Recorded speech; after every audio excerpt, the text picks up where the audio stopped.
to always be upon us, guiding our every thought, enlightening our every action. Enable, Lord God, your grace to... Majority Leader, make that 20 with Senator Bongo.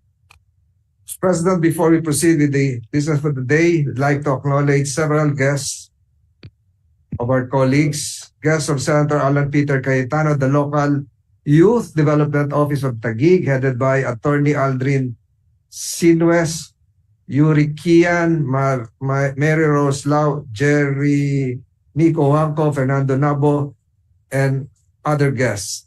Guests of our good friend, Senator Nancy Binay, senior citizens of Barangay Pinagkaisahan, Makati City.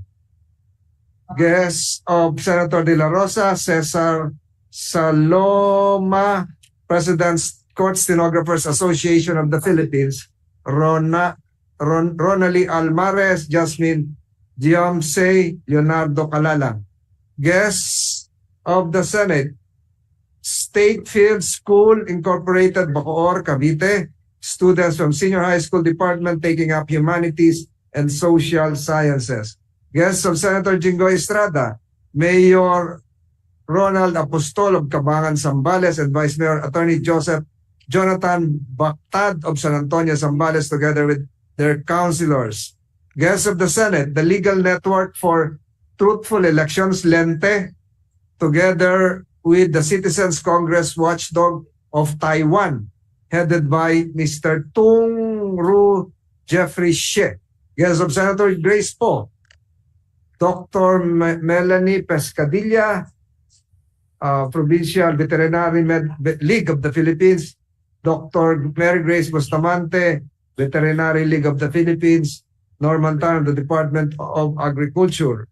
Guests of Senator Robin Hood Padilla, UP and CPAG, Philippine Society for Public Administration, Association of Public Administration, and DAP Graduate School of Public Administration.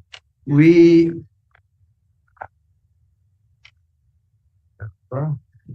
honor our guests, Mr. President. One more, Mr. President. Students from the Charlo Mason Authentic. We honor our guests, Mr. President. To the aforementioned guests, welcome to your Senate. Majority Leader. Mr. President, if I What is may. the pleasure of the Honorable Villanueva? Yes, Mr. President, may I join the Majority Leader and the Senate President in welcoming our guests from the gallery. I just have to give honor to whom honor is due. My professor from UP and CIPAG is here, Professor Alex Brillantes. And of course, Mr. President, our guests from the National Press Club, the officers are also here with us. Thank you, Mr. President.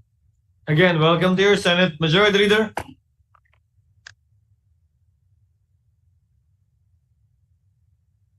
Mr. President, I move that we dispense with the reading of the Journal of the 47th Session, Tuesday, January 28, 2025, and consider the same as approved. Any objection? Hearing none, motion is approved.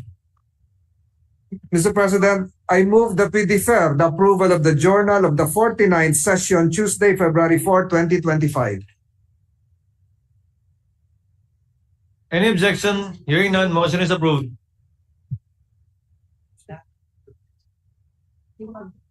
Mr. President, 1 minute suspension, Mr. President. Session is suspended.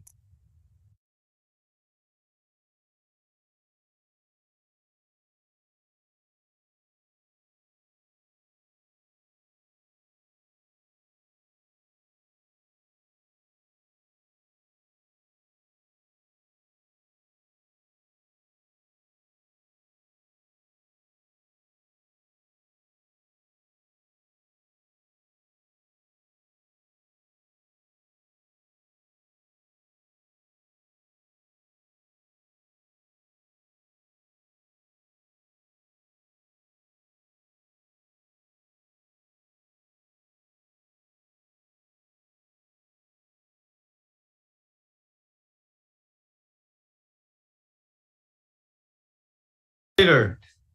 Mr. President, considering that the Senate Bill number 2699 or the bill on Konektadong Pinoy is a certified measure. I'd like to request the Secretary to read the letter of certification from President Ferdinand Romualdez Marcos Jr.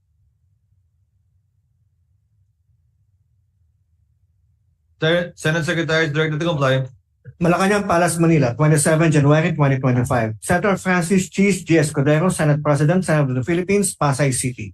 Mr. Senate President, pursuant to the provisions of Article 6, Section 26, Paragraph 2 of the 1987 Constitution, I hereby certify to the necessity of the immediate enactment of Senate Bill number 2699, an act establishing a comprehensive and inclusive data transmission and connectivity framework for the Philippines to facilitate the development of a robust and resilient communications infrastructure and establish a competitive and innovation-driven data transmission industry that will safeguard the public interest, promote fair competition, encourage investment in critical digital networks, and equip the government and the public with the necessary tools to maintain vital communications channels and effectively respond to emergency situations.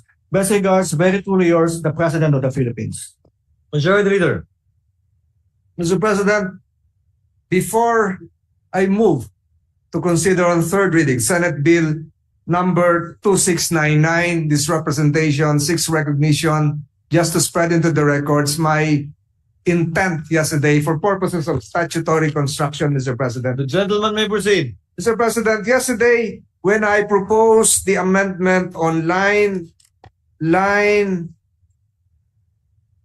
and 4 of page 22, my intent, and let this be placed on the record, is for the students to have a mandatory discount of internet fees, Mr. President. The telcos should be mandated to provide substantial discount to students, college, high schools, all use, and even elementary students using the internet for their studies. Yun lamang po, Mr. President, at yun po ang bahagi ng aking legislative intent as accepted by His Honor Senator Noted Alan and Cayetano. entered into the records. Mr. President, I move to consider on third reading Senate Bill number 2699. I so move, Mr. President. Consideration on third reading of the aforementioned bill is now in order. Senate Secretary is directed to read the title only of the measure and to proceed to roll call vote. An act establishing a comprehensive and inclusive data transmission and connectivity framework for the Philippines. Roll call vote. The Honorable Senator Binay, Senator Cayetano Alan, Senator Cayetano Pia, Senator De La Rosa, Senator Ejercito, Senator Estrada, Senator Gatchalian, Senator Go, Senator Ontiveros, Senator Lapid, Senator Legarda, Senator Marcos, Senator Padilla, Senator Pimentel, Senator Poe, Senator Revilla, Senator Tolentino, Yes. Senator Tulfo, Senator Villanueva, Senator Villar Cynthia, Senator Villar Mark, Senator Zubiri, the Senate President.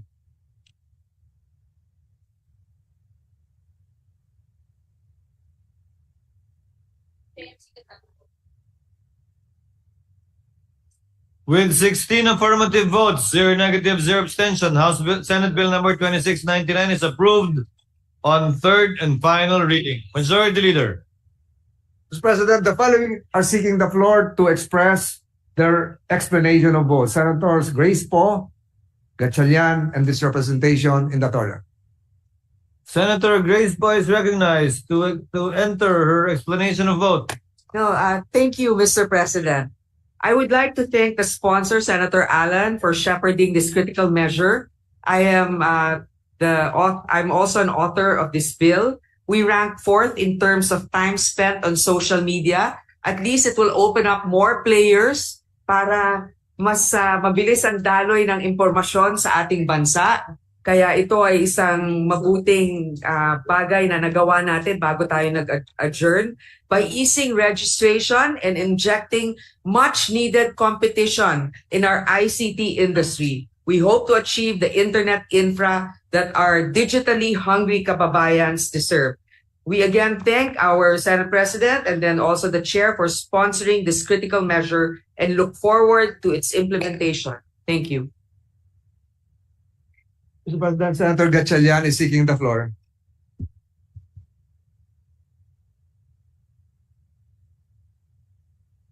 Senator Gatchalian is recognized for his brief explanation of vote. Thank you, Mr. President. Mr. President, distinguished colleagues, I rise today to cast my yes vote for the Konektadong Pinoy. Sa panahon ngayon, ang mahinang internet ay hindi lang abala, kundi sagabal sa pagunlad. A weak communication structure means a lot of missed opportunities, limited access to essential services, and increasing gap between those who can keep up with the demands of the modern economy and those who are left behind. Sa madaling salita, ang hindi konektado, siya ang napag-iiwanan. The passage of this measure will facilitate the development of a robust and resilient information and communications infrastructure that will empower education, drive economic growth, and strengthen public services and enhance disaster response. Walang mag-aaral na dapat mahuli sa klase dahil lang sa mahina o walang signal. Walang negosyanteng dapat malugi dahil hindi niya maabot ang kanyang mga mamimili online. At higit sa lahat, walang komunidad ang dapat maputulan ng komunikasyon, lalo na sa panahon ng sakuna. Beyond expanding internet access, this proposed measure will establish a competitive and innovation-driven data transmission industry that will safeguard the public interest, promote fair competition, encourage investment in critical digital networks, and equip both the government and the public with necessary tools to maintain vital communication channels. Matagal nang reklamo ng ating mga kababayan ang mabagal at mahal na internet. Oras na para tapusin ang monopoly mindset at bigyan daan ang patas at makabagong kompetisyon upang mas umunlad ang ating digital infrastructure.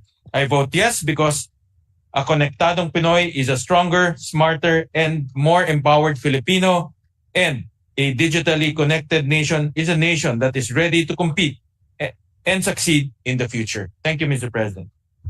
Noted and entered into the record. Senator Villanueva, what is your pleasure? Mr. President, may I be allowed to just explain my vote? The gentleman may proceed. Thank you very much, Mr. President, dear colleagues. As one of the authors and the co-sponsors of the measure, we'd like to thank and spread into the records our commendation to the sponsor, our distinguished colleague, brother Senator Alan Peter Compañero Cayetano, for his hard work in pushing for this bill, which will finally address the long-standing issues of digital connectivity in our country today. In an era where reliable and affordable internet access is a necessity and not even a luxury, Mr. President, this bill ensures that no Filipino is left behind. Whether for education, business, government services, or disaster response, connectivity, Mr. President, is a lifeline. This is especially true for our learners, for whom access to the internet can make or break them in their schooling and beyond. The government recognizes this as an urgent need, and that's why in the 2025 General Appropriations Act, the Department of Information and Communications Technology has been allocated 7.5 billion pesos to sustain the free public internet access program. With the enactment of the Konektadong Pinoy Act, we are very much hopeful, Mr. President, that more resources can be dedicated to ensuring that everyone has access to the internet. We believe that digital inclusion is essential for progress, and this bill is a key milestone in building a connected, empowered, and future-ready Philippines. For these reasons, Mr. President, I vote yes. Maraming salamat po at pagpalain tayong lahat ng ating Panginoong Diyos. Noted and entered into the records. Majority Floor Leader may proceed to explain his vote. Mr. President, before I explain my vote, the Senate President Pro Temp is seeking the floor. Senator Jinggoy Estrada, Yes, Senate that's- President Pro Tem. What is your pleasure, sir? President Pro Temp. Explanation of vote, Gentleman may proceed. Mr. President. Mr. President, esteemed colleagues, I express my full and unwavering support for Senate Bill number 2699, also known as the Konektadong Pinoy Act. It is with great honor and responsibility that I cast my vote in favor of this landmark legislation, which seeks to bridge the digital divide and ensure that every Filipino has access to fast, reliable, and affordable internet connectivity. In today's rapidly advancing digital age, access to the internet is no longer a luxury, but a necessity. It is the great equalizer, providing opportunities for education, employment, business, and even government services. However, the reality remains that millions of Filipinos, especially those in far-flung provinces and marginalized communities continue to struggle with poor connectivity, high data costs, and limited access to digital resources. This bill aims to change that reality. The Konektadong Pinoy Act mandates the development of a comprehensive digital infrastructure program that will expand broadband access across the nation. It calls for strategic investments in fiber optic networks, satellite technology, and other means of connectivity to ensure that no Filipino is left behind in the digital revolution. Mr. President, dear colleagues, our vote today is not just a policy decision. It is a promise to our people, a promise that we will do everything in our power to ensure that no Filipino is disconnected from opportunities simply because of where they live. It is a commitment to inclusivity, progress, and a digitally empowered nation. With this, Mr. President, I proudly vote yes. Let us move forward together toward a truly konektado Pilipinas. Maraming salamat po. Noted and entered into the records. Majority Floor Leader. Mr. President, let me place into the records some salient portions of my explanation of vote without prejudice and the submission of an exhaustive explanation. Mr. President, nagpapasalamat po ako kay Senator Alan Peter Cayetano dahil tinanggap po yung aking mga proposed amendments, namely prioritizing areas near educational institutions in unserved and underserved areas. This amendment will ensure that equitable internet access across the country will be assured, particularly in those regions lacking sufficient infrastructure, thereby hindering economic growth, education, and social inclusion. Second, ensuring continuous and uninterrupted data transmission during emergencies and calamities. Kailangan po natin ito dahil po pag merong mga kalamidad, ang atin po mga mobile networks lamang at satellite phones ang nakakatulong. Thirdly, and this was part of my earlier manifestation, the introduction of discount for student users. Mr. President, collaborating with telcos to make internet use access more affordable for students will enhance digital literacy and support their needs. Investing in our youth is crucial for building a brighter future for our nation. I vote yes, Mr. President. Thank you. Noted and entered into the records. Before we proceed, Chair would like to correct the number of votes cast in favor of the measure because of technical problems with the audio of Senator Legarda. Her vote was not earlier recorded. So it's 17 votes in favor of the measure. Majority Floor Leader. Mr. President, I voted in favor of the measure. Yes. Yes, as duly noted by the Chair. Thank Noted. you. Majority Floor Leader. Mr. President, before we proceed with the other measures, I move for the approval of the journal for the 29th session, November 5 to 7, 11 to 14, 18 to 19, 2024. Any objection? Hearing none, motion is approved. Aforementioned journals are now deemed approved. Majority Floor Leader. Mr. President, we are in receipt of the Conference Committee report on the disagreeing provisions of Senate Bill number 2804 and House Bill number 11230. These are the bills on the New Development Bank of the Philippines Act. With that, I move to recognize Senator Mark Villar, Chairman of the Senate panel, to give the highlights of the Conference Committee report. And so move, Mr. President. Senator Villar is recognized to sponsor the Bicameral Conference Committee report. You may proceed, sir. Thank you, Mr. President. And distinguished colleagues, a pleasant afternoon to all of you. I have the honor of submitting for ratification the Bicameral Conference Committee report on the disagreeing provisions of Senate Bill number 2804 and House Bill number 11230, otherwise known as the New Development Bank of the Philippines Act. Mr. President, the Senate conferees, alongside with our House of Representatives counterparts, have resolved to adopt the Senate version as the Bicameral Conference Committee's working draft. Mr. President, this proposed measure will enable the DBP to continuously support national development goals while ensuring that the benefits of these projects reach ordinary Filipinos in terms of job opportunities, better services, and improved livelihoods. One of the most distinct features of this bill is the increased capitalization to be provided to DBP, which would give them heightened ability to issue more loans to fund critical projects for priority sectors such as infrastructure, health, social services, and agriculture.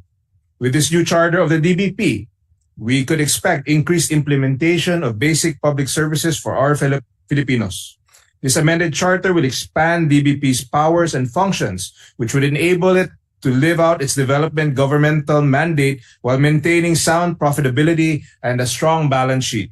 To conclude, I would like to thank the members of the bicameral conference panel of both the Senate and House of Representatives for their invaluable contribution to the making of this bill. I would also like to express my gratitude to our colleagues for their unyielding support for this new DBP charter, particularly to our Senate President, Chis Escudero, Senator Joel Villanueva, and Senator Cynthia Villar for their authorship of the bill. My sincerest thanks also goes to our Majority Leader, Senator Francis Tolentino, and Minority Leader, Senator Koko Pimentel, for their beneficial contributions to the measure's refinement.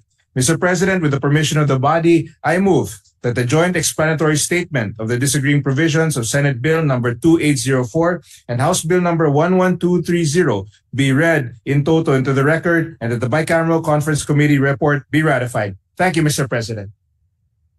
Is there any objection? Hearing none, motion is approved. The conference committee report on the disagreeing provisions of Senate Bill number 2804 and House Bill number 11230 is hereby approved and ratified.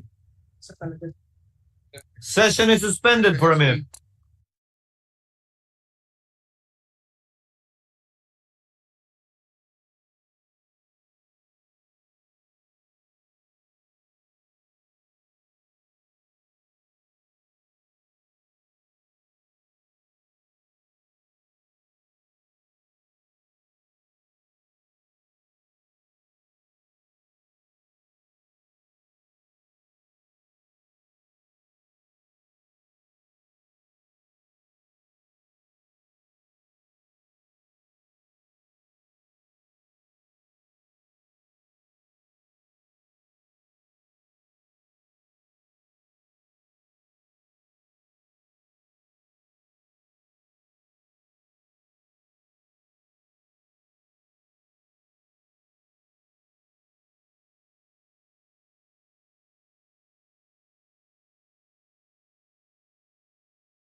Mr. President, I move that we resume consideration of Senate Bill number 890.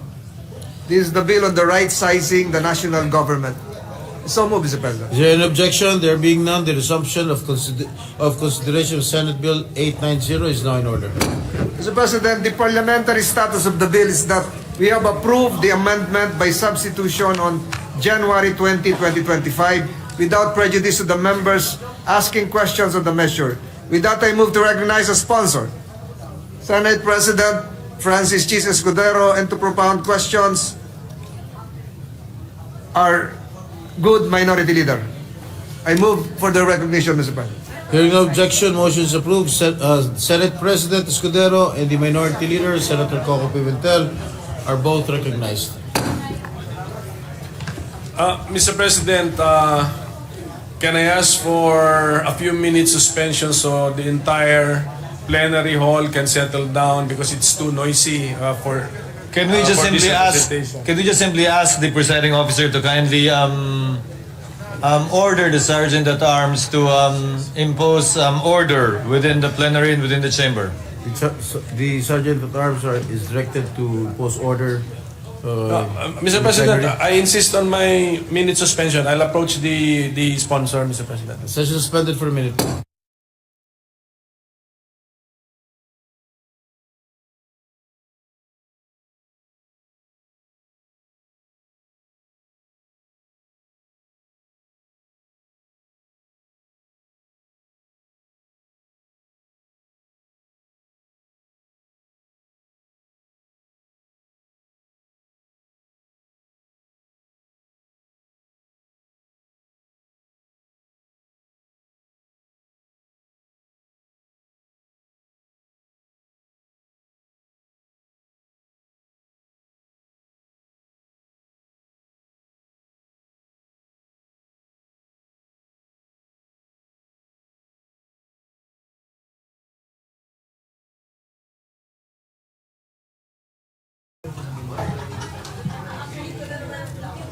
Majority Leader. Mr. President, I reiterate my previous motion. Can we Restore order in the restore plenary. order Mr. in the gallery? Those people at the back, please observe proper decorum. Mr. President, the Senate President, the sponsor of the measure, and to interpolate with the Senator Joel Villanueva, Mr. President, for the right-sizing bill. All right, the Senate President and Senator Joel Villanueva are both recognized. Please proceed. Thank you very much, Mr. President, Majority Leader. Before I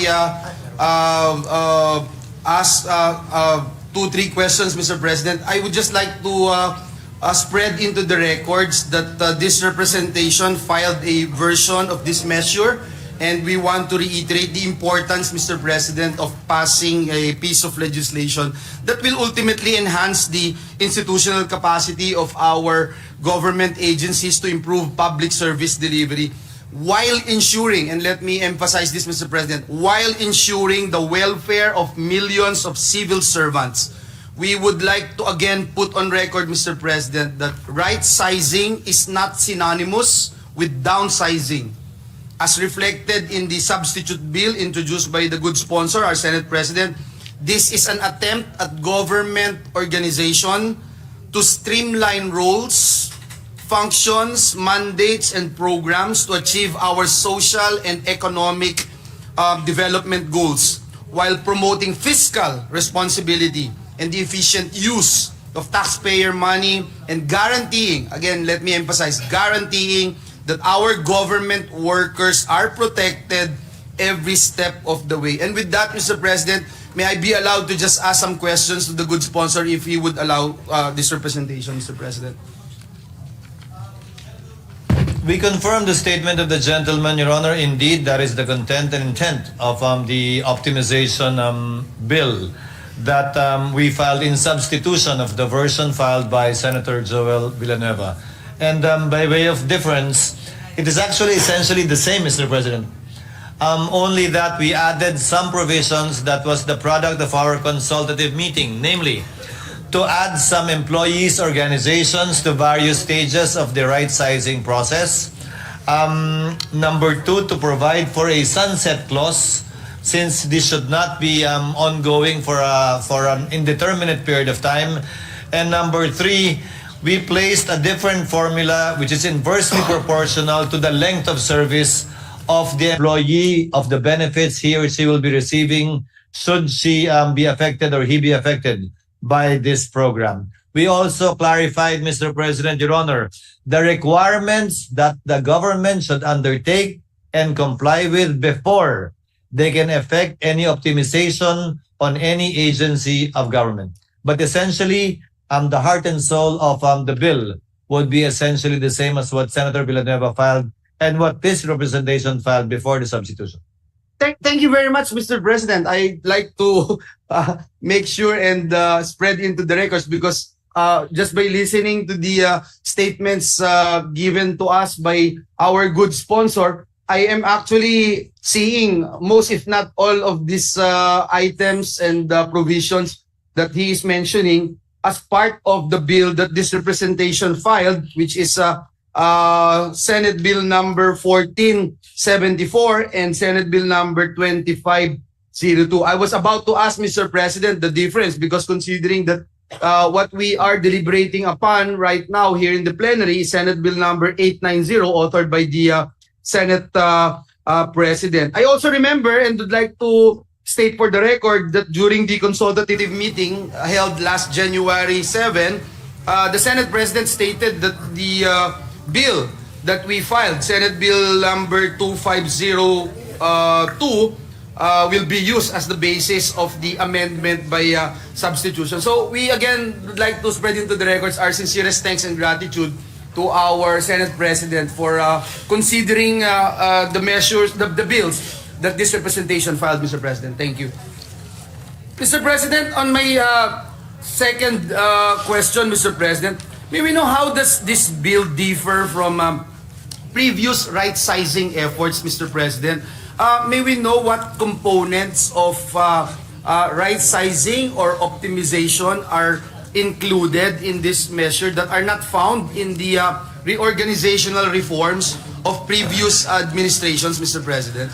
Not only the organizational reforms, Mr. President, but even the very provisions of the Administrative Code of 1987, which actually authorizes the President to either abolish, merge, or create offices. The main distinction, Mr. President, is that none of those laws actually outlined the requirements for being looked for by most of our colleagues. For example, a study. No such law previously passed nor a provision of the Administrative Code required a specific study to be had before any optimization can be done on any agency. Number two, consultation and consultative requirements were also never provided for. Perhaps, Mr. President, these are the top two reasons why right sizing and or optimization was never or not as successful before as it should be. Hopefully, under this piece of legislation.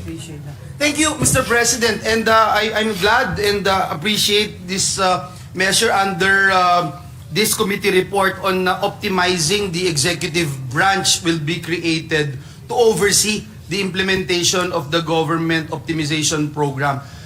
It says here, among others, it shall conduct studies on the mandates, functions, programs, projects, operation structure, and manpower complement of the covered government agencies and instrumentalities. It shall also develop and prepare the optimized organization structure of agencies concerned. So I just want to put that on record that I'm glad that it's part of it.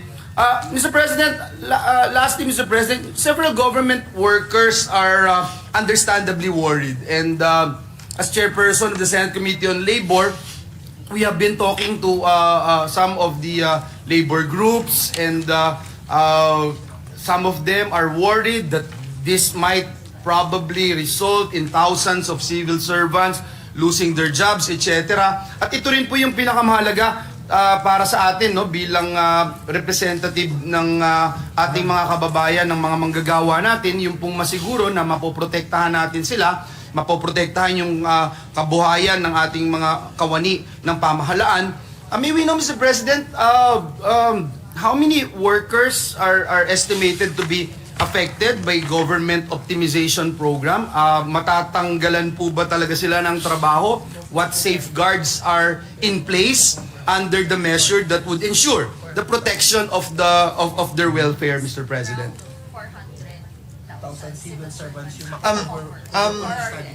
Kagalang-galang na Pangulo at sa kinatawan mula sa Bulacan, Senador mula sa Bulacan. Tulad ng sinabi niya kanina, ang ibig sabihin ng right sizing, optimization ay hindi lamang pagbabawas o pagtatanggal ng mga empleyado sa gobyerno. Kabilang na optimization ang paglikha ng mga bagong pwesto na mas angkop, bagay at kinakailangan ng panahon at ng serbisyong dapat binibigay ng pamahalaan sa ating mga kababayan. So hindi ko po sasagutin ng inyong katanungan kung ilan ang matatanggal. Ang babanggitin ko po ay numero ng maapektuhang mga posisyon o tao na maaaring maiangat, tumaas, malipat, pero hindi nangangahulugang automatic na ibabawas o tatanggalin. At ang bilang na binibigay ng DBM sa kanilang nais target ay humigit kumulang 400,000 posisyon. Pero kabilang, ulitin ko rito, ang pag-upskill sa kanila, ang pag-promote sa kanila, ang paglipat sa kanila sa ibang mas kailangang posisyon at opisina, at hindi lamang nangangahulugan na pagtanggal sa kanila mula sa serbisyo. So wala po kaming figure kung ilan ang tatanggalin dahil wala naman pong planong tanggalin na bilang. Meron po kami target na posisyon na i-optimize para mas maging efficient ang pamahalaan. Gusto ko pong susugan, Ginoong Pangulo, yung binanggit ng ating sponsor, na yung optimization is not only limited to the elimination of redundancies, overlaps, and duplications in operations. But I think it is important to note that it entails the possible creation of an agency or a unit or a position which is deemed necessary for the agency or the department's operations or performance po ng mga essential functions. Nakita ko po dito sa Section 13 ng panukalang batas, nagpo-provide po ng retirement benefits and separation incentives for personnel who may be affected by the optimization program. Gusto lamang po natin, Mr. President, na siguruhin na kung meron man po na may mag-apply ng retirement o separation from the agencies, meron pong incentives na makukuha at mapoprotektahan ang ating mga manggagawa. Yun po ba ay nakasaad dito po sa panukalang batas na ito? Opo, at yun din ang pinagkaiba nito sa ibang panukalang batas o batas kaugnayan ng right sizing dahil wala po ito sa Revised Administrative Code of 1987. At tiniyak po natin na yung mas maikling panahon sa pamahalaan na posibleng mas bata ay makakatanggap ng mas malaking benepisyo kumpara sa mas matagal na may mas malaking benepisyo ng matatanggap mula sa GSIS para mas maging patas, parehas at makatarungan tayo kung sakasakali sa mga empleyadong maapektuhan nitong mga pagbabagong ito sa organisasyon ng pamahalaan. Ginoong Pangulo, may EO number 366 na kung saan po meron pong 974 affected employees noon na-transfer by the Civil Service Commission to a recipient agencies which needed additional personnel. May mga ganito po bang mekanismo rin na maaaring ipatupad ng panukalang ito na kung sakaling hindi na sila pakikinabangan ng isang ahensya or may overlapping na yung function na pwede silang ilipat sa ibang ahensya ng ating pamahalaan? Opo, kabilang po sa pwedeng magawa ay yung tinatawag nating transfer at maliban po dyan, ito rin ang isang unique feature ng panukalang batas, ay meron din po tayong tinatawag na programa para sa upskilling. Para ika nga mabigyan sila ng kinakailangang kaalaman o hindi man talento para magampanan ng ibang tungkulin na maaaring kailangan ng pamahalaan na pwede pa rin nilang punuan bagaman hindi nila kasalukuyang ginagawa.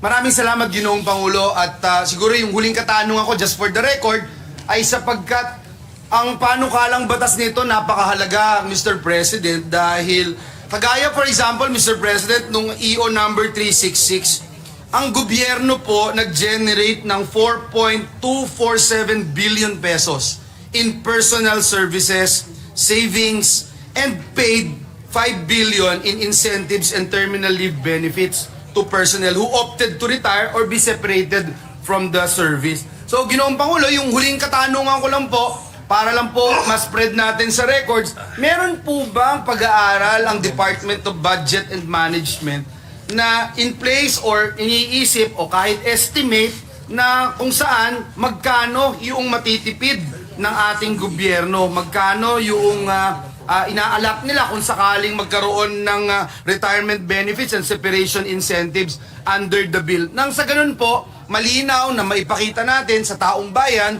na ito ang way to go. And I believe that, Mr. President, because at the end of the day, yung mga overlapping functions, ating budget deliberations dito sa Senado, ang dami natin nakikita na may mga ahensya na ng pamahalaan. Hindi na ako magpapaligoy-ligoy pa. Yung Optical Media Board, ano pa ba gagawin natin sa Optical Media Board? Things like that, no? And I can cite several agencies and bureaus in the government na I think we really need to act upon, Mr. President. Mr. President, Your Honor, given that it's not only, as I stated earlier, abolition or retrenchment or retirement of workers, we have several options. The amount estimated in the cost-benefit analysis of the DBM would be, they just gave ranges, Mr. President. Yes. 3% of the estimated number of affected personnel that they are trying to focus on, it's a 1.28 billion annual savings. If it reaches a high of 7% of the focused positions, it will be 2.69 billion in savings. But if you multiply that, Mr. President, by the long-term benefits of the measure, although the amounts may seem small, it will redound to a larger figure. Thank you very much, Mr. President. Again, almost 4 billion a year. Yes, that is correct. Save ng ating pamahalaan. Kaya po tayo ay naniniwala sa panukalang batas na ito at nakita natin, Ginoong Pangulo, may mga mekanismo para protektahan ang ating mga kababayan, maging ang ating mga manggagawa o kawani ng ating pamahalaan. I'd like to take this opportunity to thank our distinguished sponsor, our Senate President, for taking the cudgels in sponsoring this very important piece of legislation, and let me spread into the records that this representation fully supports this measure. Maraming salamat, Ginoong Pangulo, at pagpalain tayong lahat ng ating Panginoong Diyos. Thank you, Mr. President. Thank you, Mr. President, to our distinguished gentleman from the distinguished gentleman from Bulacan for his inputs. Thank you, Senator Villanueva, Majority Leader. Mr. President, the minority leader is seeking the floor. The I hope that he be Minority Leader, recognized. Senator Koko Pimentel. The next Congressman of the City of Marikina is recognized. Thank you, Mr. President, who will give the nickname of Nostradamus to. Thank you. With the permission of our Senate President, who is the sponsor and author, also the author of this measure on right sizing. But actually, Mr. President, from the interpellation of Senator Villanueva, I think we should be changing our terminology. It's no longer, it's definitely not downsizing. It is, in the title, it's right sizing, but actually we're introducing the concept of optimization, Mr. President. May we know more about what is this new concept that this bill is really about, the optimization of not only the size but also of the operations of the government, Mr. President. Mr. President, it's actually the same, only that right sizing has been given such a bad connotation in previous years that it means downsizing, it means cutting down, it means retrenchment, it means removing employees. That's one of the main reasons why, without any pun intended, that's one of the main reasons why we changed the name actually. Although it essentially means the same based on a dictionary, we wanted to emphasize that with this change of name, it does not only mean reducing the number of employees, it may actually include increasing the number of hires in government, but more relevant ones and what are really needed instead of what we have right now.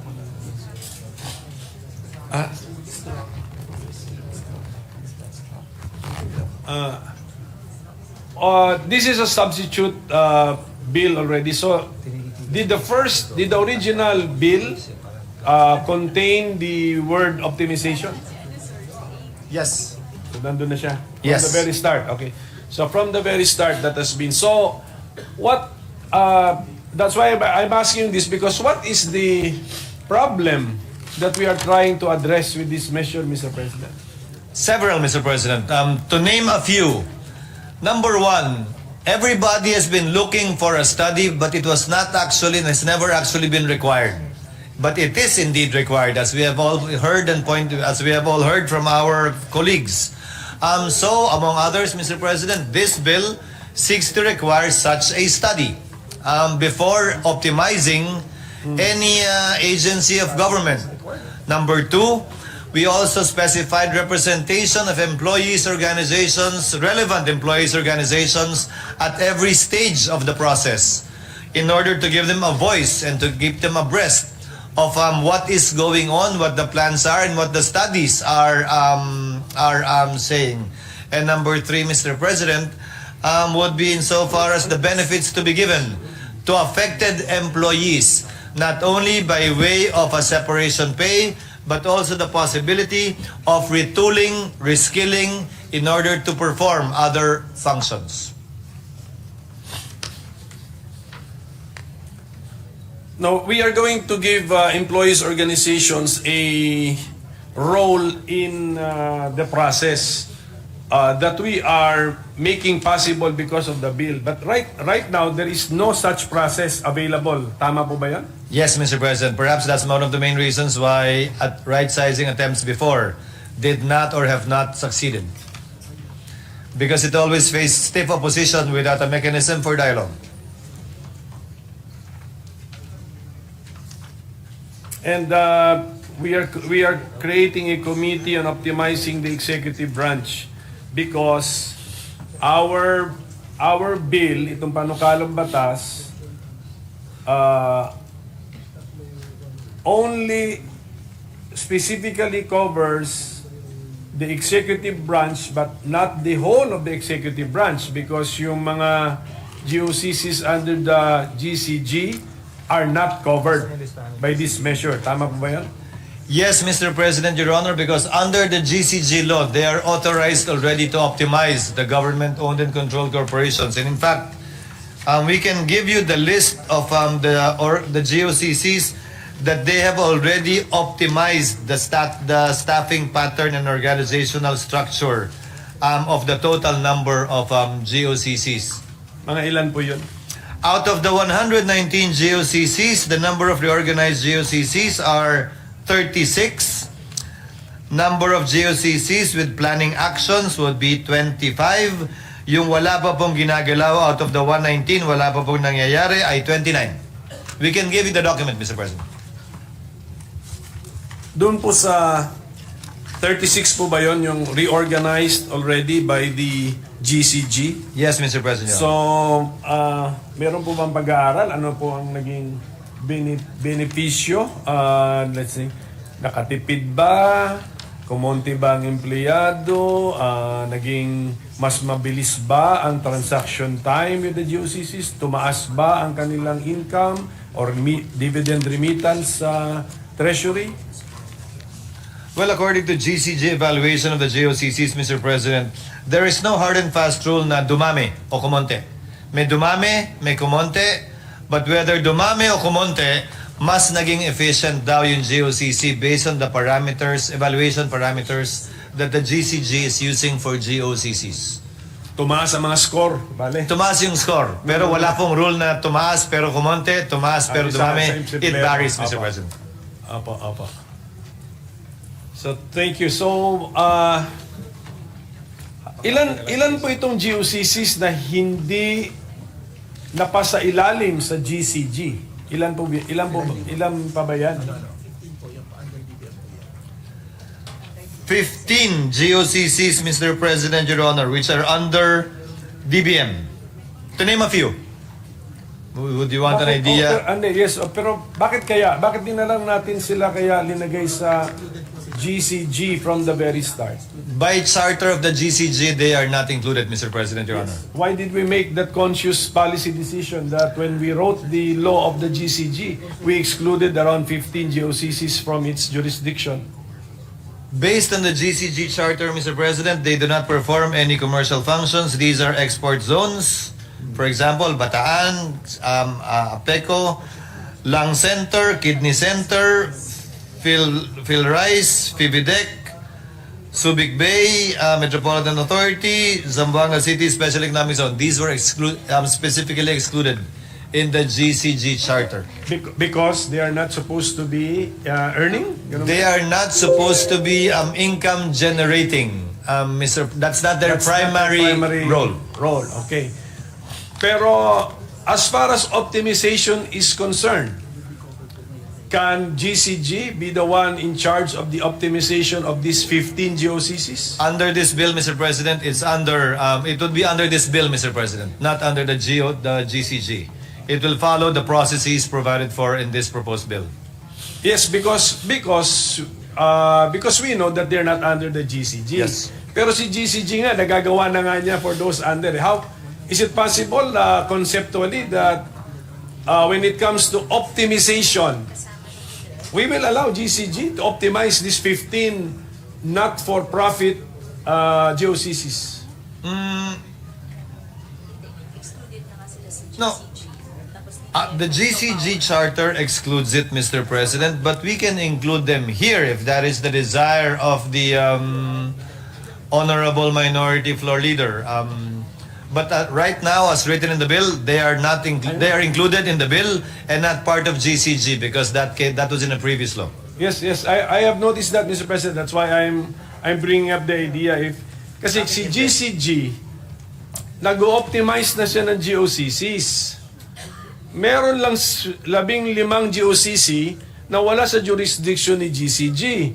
Pero pagdating sa optimization, baka kaya na rin ni GCG maturuan ang 15 GOCCs na yon as far as optimization is concerned. Actually, Mr. President, Your Honor, I think the reservation only that they have is that the GCG charter itself does not include these corporations, and if we will include them in the right sizing, is it going to be the intention of the author of the good gentleman rather to already place them under GCG? That would be a totally different regime altogether, Mr. President, Your Honor. Again, because they're not, their primary purpose is not income Yes, I know. generating.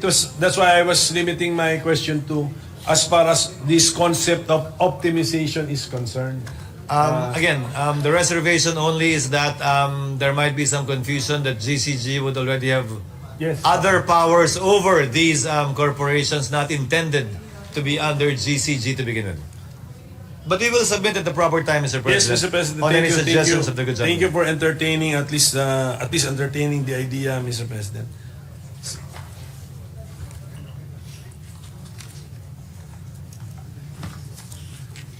Ito pong ating panukala ay nauna naman doon sa Department of Government Efficiency, no, ni President Trump, no? Nauna pong final ito, pero wala naman pong batas yun. Imbe-imbento lang yata yun, Mr. President, Your Honor. I don't think there's a...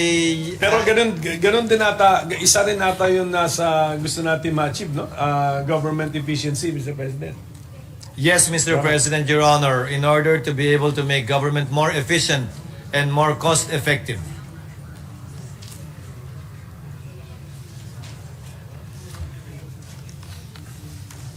Mr. President, hindi ba kaya gawin na yan ngayon under present law? Kasi for example, si Department of Agrarian Reform Secretary Conrad Estrella, during the budget process, parati niya sinasabi sa atin, yung he availed of this scrap and build concept which is allowed under existing law. So, can that not be resorted to without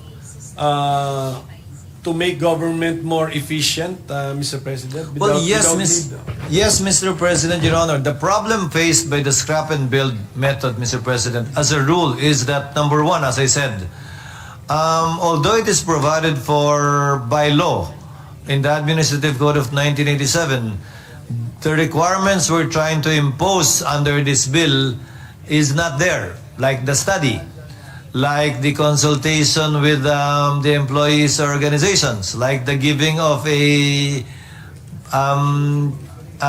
different separation pay that is more equitable and justified to affected employees compared to merely receiving benefits from GSIS on the assumption that they already served long enough to receive any benefits from GSIS. But some of the concepts within scrap and build are present or incorporated in this bill, Mr. President. Yes, Mr. President, Your Honor, it is because, for example, abolition, creation, consolidation, merger are all tools available under this bill.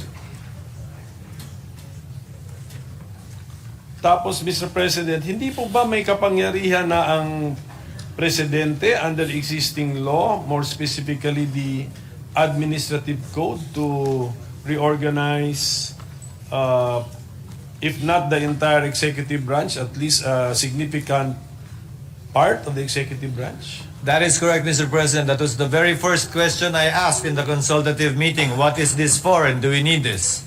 The answer given to me was that it is needed, again, because of the absence or lack of rules on how to do it, what should be done before it is going to be applied to a particular government agency, and again, the problem of being able to give separation pay on top of GSIS benefits, assuming, again, they will be qualified to receive any such benefits from GSIS, given the short length of service they may have. Cannot those concerns be addressed by the President or the Office of the President through the issuances of EOs, AOs, memorandum circulars to fill in the details, Mr. President? According to DBM, Mr. President, it is best placed in the law rather than by mere administrative or executive issuances by the President because of the questions that might be raised about its constitutionality, especially with respect to the disbursement of funds. Assuming that this bill becomes law, can the it is the who makes the final decision, Mr. President? Is it the COEB or the President of the Republic? Especially on the abolition or a merger of government agency or body. It will be fine. It will finally be. It will be a recommendation coming from the COEB, and then the President will issue an executive order, Mr. President. So yun yung final act itself. But the agency itself would have to issue the corresponding actual offices to be created or merged in line and in accordance with the EO. I-implement po ng agency yun, base sa EO. The agency. Siya po yung mag-i-implement nung nasa agency EO. affected. The Yes. agency affected. Okay, so if the EO calls for the abolition of an agency, the agency will issue something. In compliance, Mr. President, with the executive order to be issued by the President based on the recommendation of the COEB as provided for in section 12, I believe. Has the GCG, I'll go back to the GCG, has the GCG ever abolished a GOCC? Ano? Yes, it has according to them, and Kedancor would be an example of such GOCC abolished by the GCG. So, mga ilan po ang na-abolish ng GCG? 32 in all, according to them. 32? Okay, so... Well, since we didn't hear of it being abolished, I guess it was really not needed, Mr. President, Your Honor. Sige ba? But of course... We'll give you the list, Mr. So President. what do we envision here, Mr. President? Ang GCG kasi, GOCC yun. Ano na-envision natin dito? That there will be bureaus or divisions or agencies which can possibly be abolished? Not necessarily abolished, Mr. President, Your Honor, but more, that's why ARTA is playing an important role in the COEB, Mr. President. Because this should be done hand in hand with ARTA. Ano ba talaga yung kailangan? Baka naman may mga proseso hindi na kailangan o dapat alisin. Hindi na kailangan yung opisina yun. Pero yung kapangyarihan mag-issue ng license, pwede pa rin at kailangan pa rin. Baka naman may kailangan ibang opisina, kaugnay ng IT halimbawa na kailangan i-create, kaugnay sa pag-deliver ng digital services dun sa ahensyang yun. Again, these questions would best be answered by the COEB and on the study that is being required to be conducted before the optimization can be done on any agency. When the optimization action requires the creation of positions, hindi po ba under present law, DBM must authorize the creation of the position? So, under this bill ba, babaguhin natin yung procedure na yon? Mr. President, it would still require DBM. In fact, DBM is part of the COEB as well. So once the COEB recommends that to the President, the creation of certain positions would carry with it already, Mr. President, the authority of the DBM as provided for in section 12 and 13 of the proposed bill.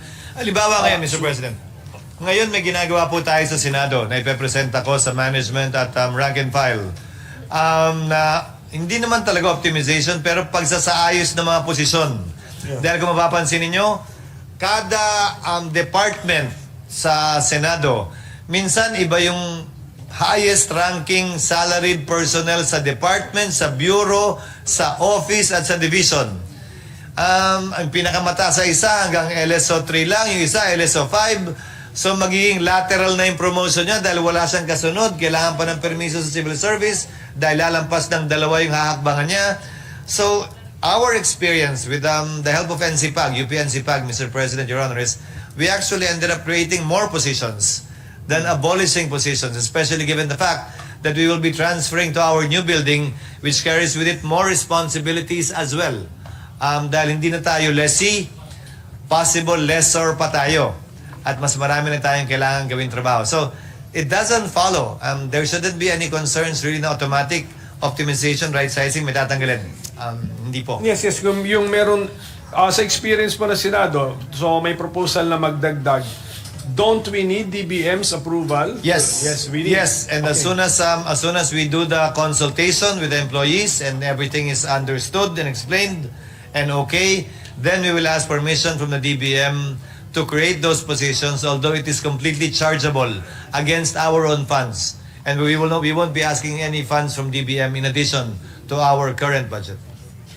So that the permanent position is created. Yes, Tama? Mr. President. That's the Yes, Pero Mr. President. pag naging batas na po ito, kasi ang legislature ata dito ni-encourage din na i-adapt din yung optimization. Yes. Pag maging batas na po ito, mawawala ba yung step na yon that the DBM will approve the request for additional positions? Only for those covered agencies, Mr. President, Your Honor. But for agencies that are not covered, like the Senate, it would still require Tuloy. DBM. Okay, kaya nga. So, approval. pagdating doon sa covered sa executive branch plus the more or less 15 GOCCs, mawawala yung step na yon? Yes, mawawala po yun. Kasi bahagi naman na yung DBM dun sa COEB na dininig ito, kinonsidera ito, kasama siya sa pagdebate at botohan at pagrekomenda sa Pangulo kung anong ilalagay dun sa executive order ng mga bagong posisyon na ililika.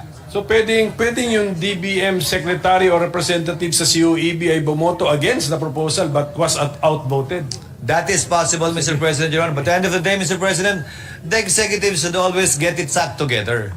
They can arrive at it via the simple order by the highest officer, by a vote, but at the end of the day, they should only have one position as the executive branch. And this bill makes that arrangement already mandatory. Yes, Mr. President. Or binding, Mr. President. Okay. Yes, Mr. So President. siguro, Mr. President, one last question na lang.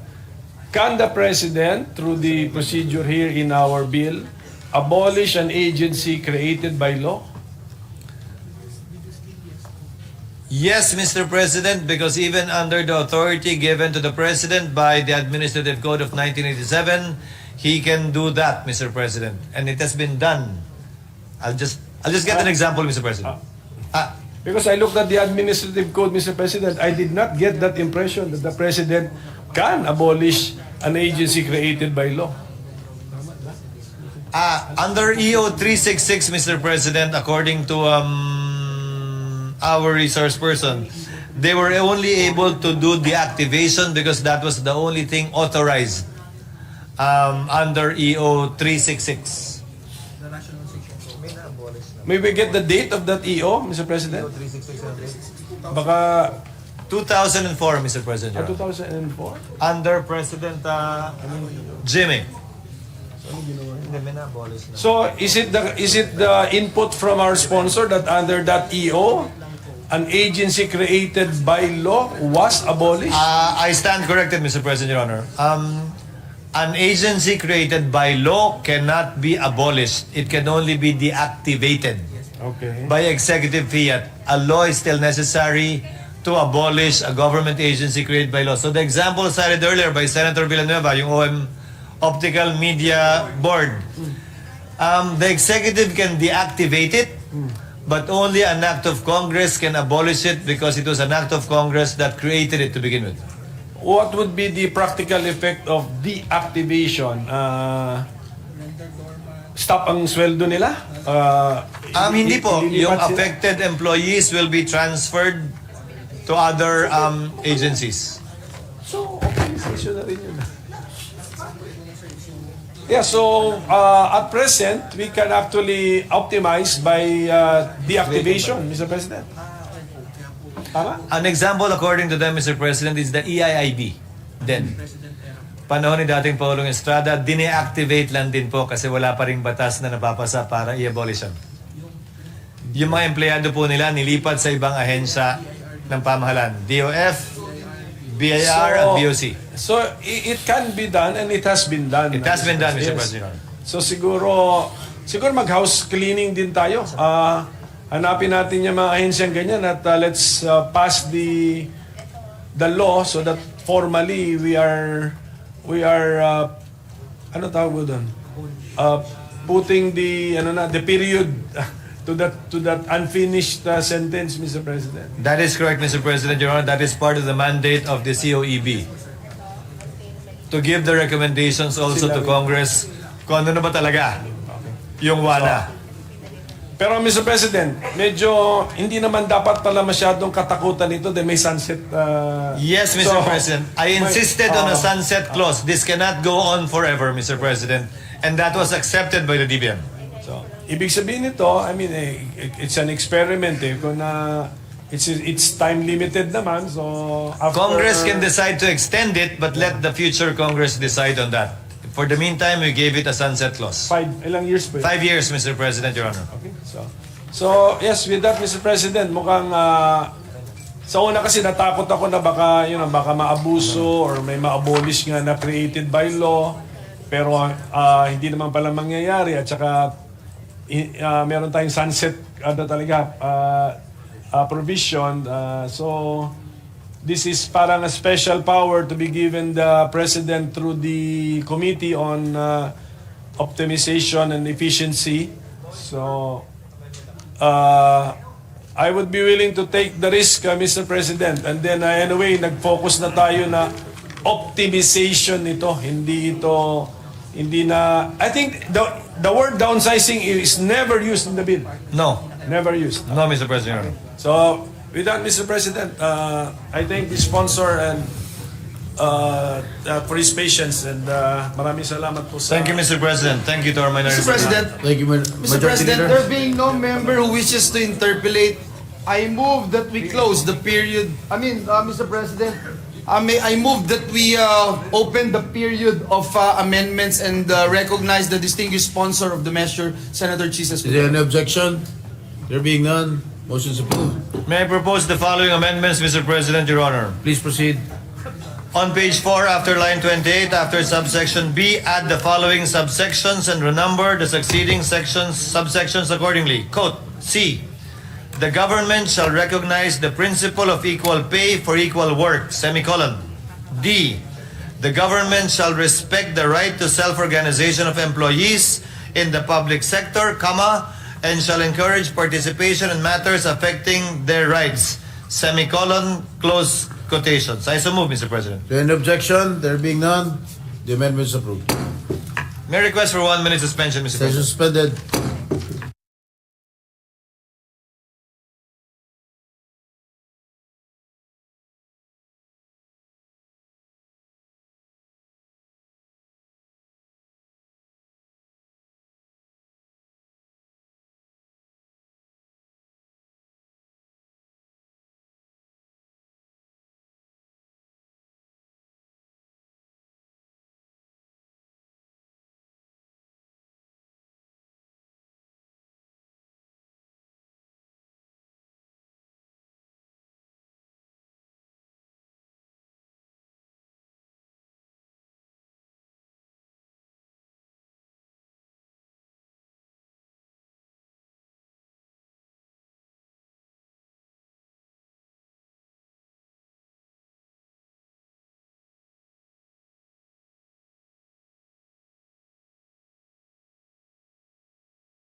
Sir, I move that we close the period of amendments. So move, Mr. President.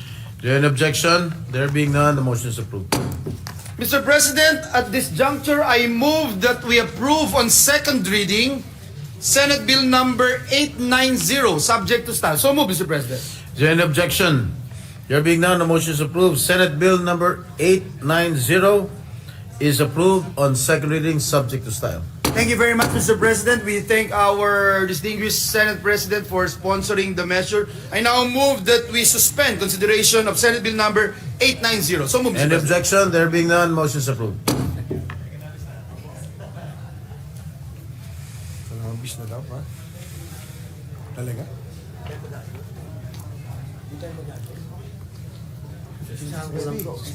Majority Leader.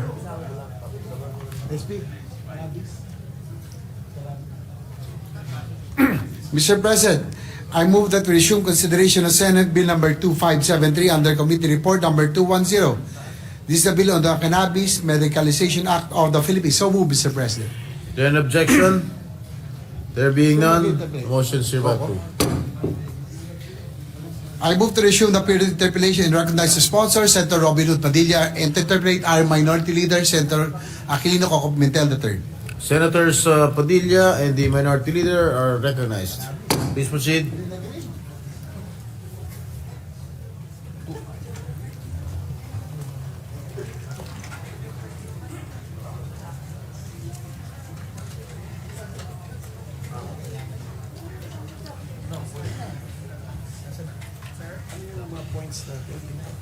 Ito, yung may mga proposed questions na Yes, Sa ma'am. dami ng mga licenses. Thank you, Mr. President. Ano ba to? Continuation? Continuation kasi So, lang natin sir yung sabihin. I think I have already conducted my initial interpellation on this measure maybe a couple of years ago. Tama ba? Months ago. Okay, so this is just a continuation, Mr. President. Okay, klaruhin po natin. This is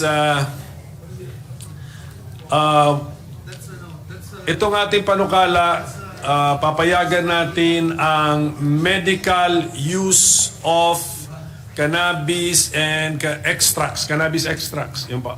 Opo. Hindi po natin papayagan ang recreational. Hindi po. Sige po. Tayo po ay kontrang-kontra po sa recreational. Correct po.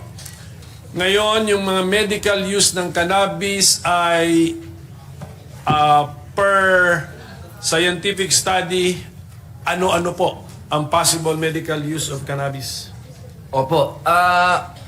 Dalawang klase po kasi gusto ko pong maging malinaw po sa ating mga kababayan na ang cannabis po ay meron po itong dalawang masasabi po nating laman. Opo, ito po yung tinatawag natin na CBD at yung THC. Ito po. Yung CBD, marami po itong pinagagamitan. Halos sa lahat po. Basta meron kang tinatawag na pagmamaga sa katawan mo.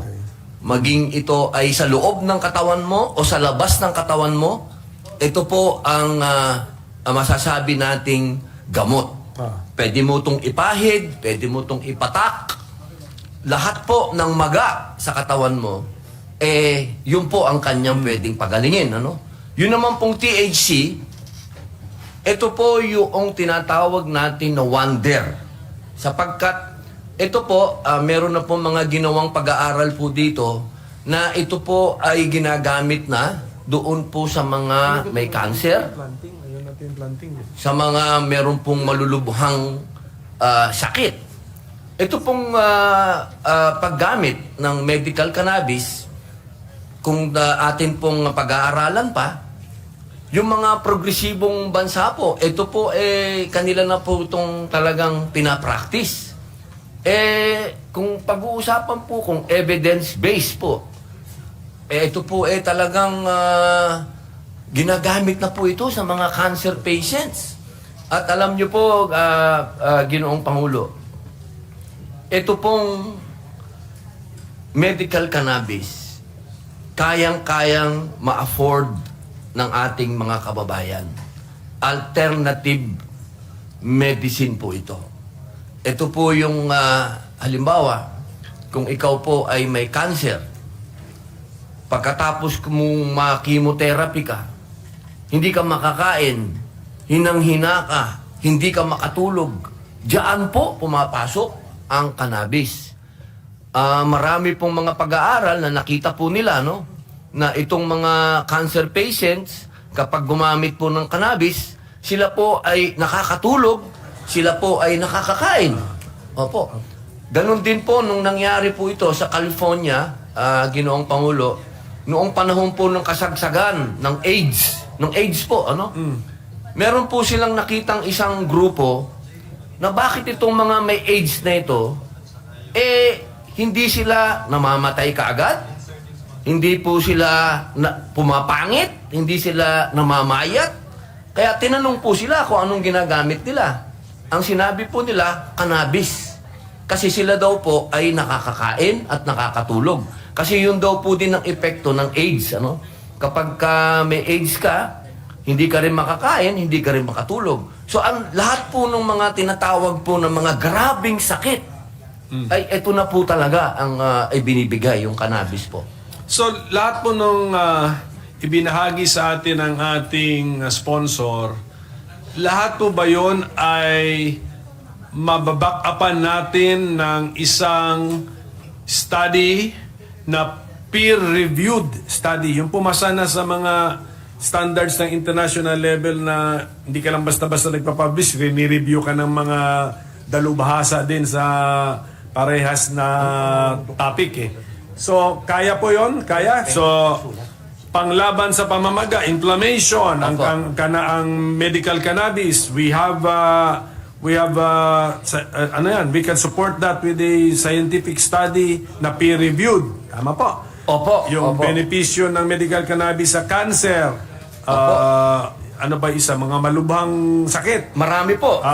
Epilepsy? Pati kasama? Epilepsy po. Epilepsy, Autism, dementia. Okay, autism. Opo, neurology, infectious diseases, neuropathic pain, gastroenterology, oncology. Ito po lahat nito, Ginoong Pangulo, ang binabanggit ko po. Alam naman po natin na ang bansang Israel at ang bansang Canada at ang bansang Amerika po, no? Masabi ko lang di po Amerika, kahit nasa federal, hindi pa po sila approve, ano?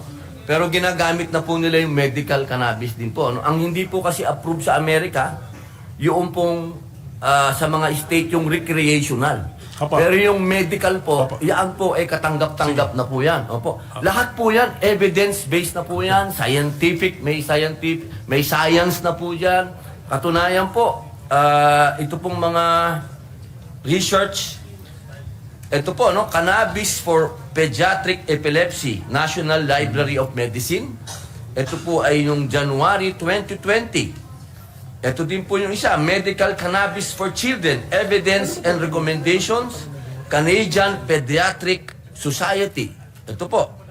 At dito din po sinabi, no, use of cannabis and other pain treatments among adults with chronic pain in US states with medical cannabis programs. Ito din po, no, the health effects of cannabis and cannabinoids, National Academies of Science, Engineering and Medicine, Washington, D.C. At meron din pong Toward Medical Cannabis Education in Israel, National Institute of Health, Israel.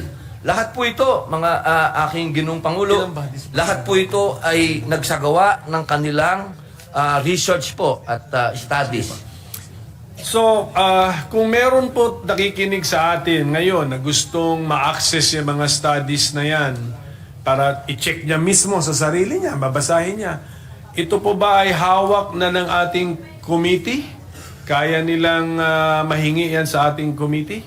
Opo, Ginoong Pangulo, katunayan po, nakailang beses na po kami nag-imbita ng mga doktor po galing sa ibang bansa.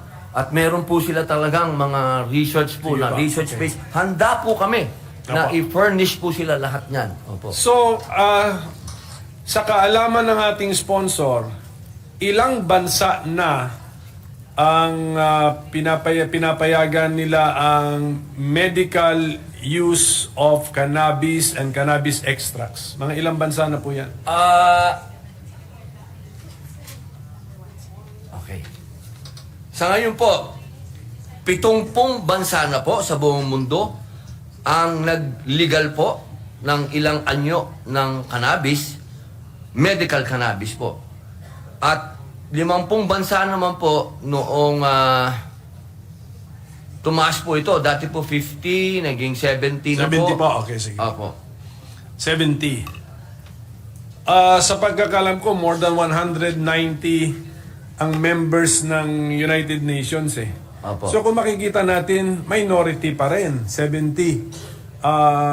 Ano kayang alam nung 120 other nations na hindi nag-adopt ng medical cannabis? Siguro po, Ginoong Pangulo, kulang pa din po sila sa konti pong kaalaman. Okay. At siguro po, hindi pa rin po nila narinig pa yung bagong statement po ng United Nation po na iniiba po yung schedule po ng cannabis. Opo, dati po kasi talagang ito po ay sinasabi nilang bawal. Pero ngayon po sinabi nila bawal pa rin, pero meron po itong medicinal component na pwede po nilang pag-aralan pa. Kaya meron pong approved po ngayon eh. May approved po na dami nung tinatawag po na THC at nung CBD. Sige po. Ano naman po ang danger nito? Kunyari, meron ba overdose po, meron bang kaso na posible bang overdose dito? So, ang pinaka-overdose po ng cannabis, matutulog po sa kakain. Yun lamang po, wala pa pong naitala, wala pa pong naisulat na meron pong namatay po sa cannabis. Sa loob po ng 1,000 taon na ito po ay ginagamit na. Pagmula pa po sa panahon po ng Egyptian, sa lahat pa po, wala pa pong na-record po na namatay po sa cannabis. pero meron po ako napanood na medyo parang documentary din siya na accidentally yung anak na babae, dalagita pa, kumain ng parang candy, gummy candies, pero may cannabis pala. Sa US ito. At siyempre, tirinato niyang candy yun. So, naparami ang kain niya. Kinailangan siyang itakbo sa ospital eh. So, I think the overdose is more than just getting sleepy and having a good appetite. Meron din pong naging emergency case din po siya eh. Siguro po, dala po ng panic. Siguro po, nagpanic po siya. Hindi po nag-collapse yung ang anak nila, nag-collapse. Nakita nila, nandyan na lang sa Pero nabuhay sa po. floor. Buhay. Opo. Pero it was still an emergency. So, posibleng siyang nauna. Na documented case na namatay. Hindi po namatay dun sa napanood ko. Wala po kasi Ginoong Pangulo, na recorded po talaga na after po magkaroon ng ganong klaseng overdose, kasi hindi po talaga may iwasan na pagka nasobrahan po, talagang matutulog po talaga, babagsak po talaga, Pero hindi po talaga mamamatay. Wala pong magiging epekto sa puso niya, kahit po sa utak niya. Basta pagising lang po maghahanap lang po ng pagkain yun, sigurado po. Yan po ba ang ating pinag-uusapan on the ano matawag mo dyan? Dangerous? On the dangerous side effects of overdosing on medical cannabis or adverse effects, cannabinoids. Walang hindi tumataas ang kanilang BP or heart rate to such dangerous levels, Mr. President? Wala naman pong sa dangerous level. Wala pa po akong nakita talaga na nagkaroon pong ganun, Pero marami po talaga yung automatic nagpapanik. Siyempre po, medyo iba sa kanila. Opo, marami pong ganyan. Marami pong mga video, marami pong mga pag-aaral na ganyan. Sa Prague nga po, may mga isinagawa po sila, na mga ganyang pag-aaral. Ganun din po sa Israel. Kaya po, meron pong mga medicinal cannabis po ngayon na tinatanggal po yung panic, tinatanggal po yung minsan meron po diyan yung anxious ka, yung mga paranoia. Meron po sila ngayon na tinatanggal na po nila yung mga effects na yun. Pati nga po yung namumula yung mata. Kaya po, Ginoong Pangulo, pag kinumpare po natin ang cannabis, yung medical cannabis, doon po sa recreational marijuana, malayo po talaga. Napakalayo po. Kasi yung pong medical cannabis, naaalis na po nila kahit yung pamumulan ng mata.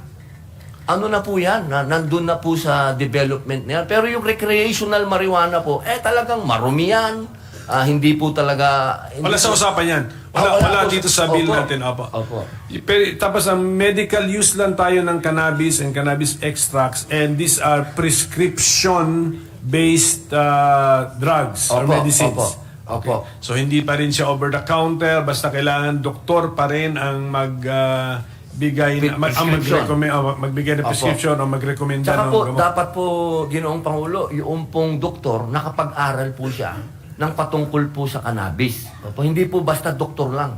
Kailangan Nasa bill natin yun. Opo, nasa bill po natin. Saan mag-aaral si doktor para makakuha ng additional knowledge or experience? Katulad po nitong huli, nagpadala po kami ng doktor dito na galing po sa Amerika. Siya po ay si Shixia Gallo.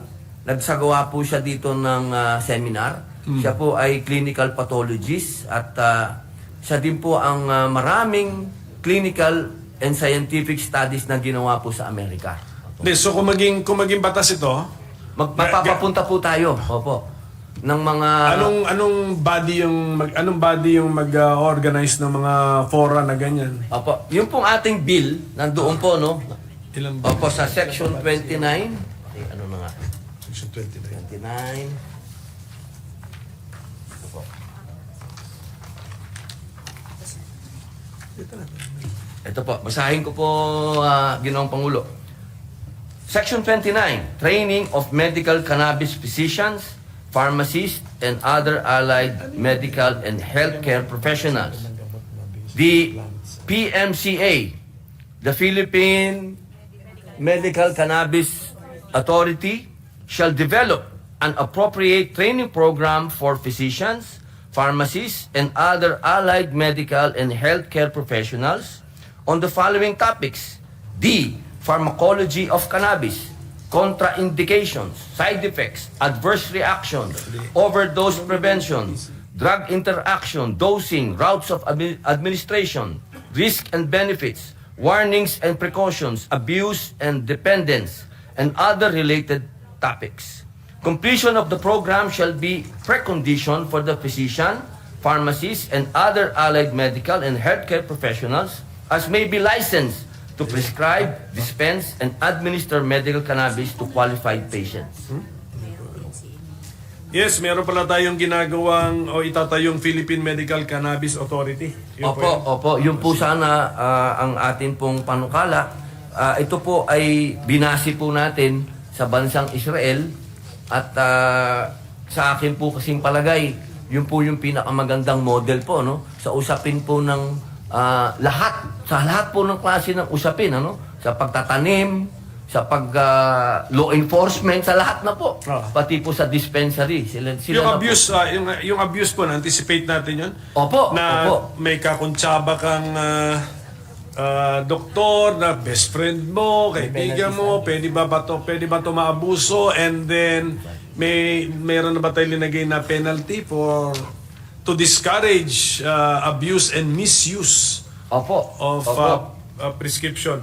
Opo, sa section 25 po, sa prohibited acts, medyo mahaba po ito, Ginoong Pangulo. Pero nandito po lahat kung ano po yung mga po pwede nilang, halimbawa po, yung doktor ay dumiskarte po, ay malaki po ang kanyang pananagutan. Opo, malaki po ang kanya pong parusa. Opo. Marami po ito. Yan yung ating kinakatakutan na Mr. President, kasi na baka madaan to sa pagiging barkada. Opo. Naintindihan po natin yun. Opo. Pero pwede pong palawakin po, Ginoong Pangulo, makapag-explain lang po ako. Sige po. Opo. Doon po sa usapin ng abuse, ano? Ito po naman ay yung natutunan ko lang po ito sa Prague. Maiksi lang po ito, Ginoong Pangulo. Kasi po sa kanila, ang kanila pong definisyon ng medical cannabis, pati po yung mga usapin na nag-aabuso nito, kasama po dun sa medical cannabis. Kasi po, ang kanila pong prinsipyo, imbis na yung kanilang yung nagda-drug abuse po, halimbawa, yung nag-recreational marijuana po, no? Kung hahayaan nila na gumamit ito ng recreational marijuana na marumi, na hindi alam kung saan galing, yung pong pasyente, ang tawag ko po sa na nagmamarijuana, pasyente po, ano?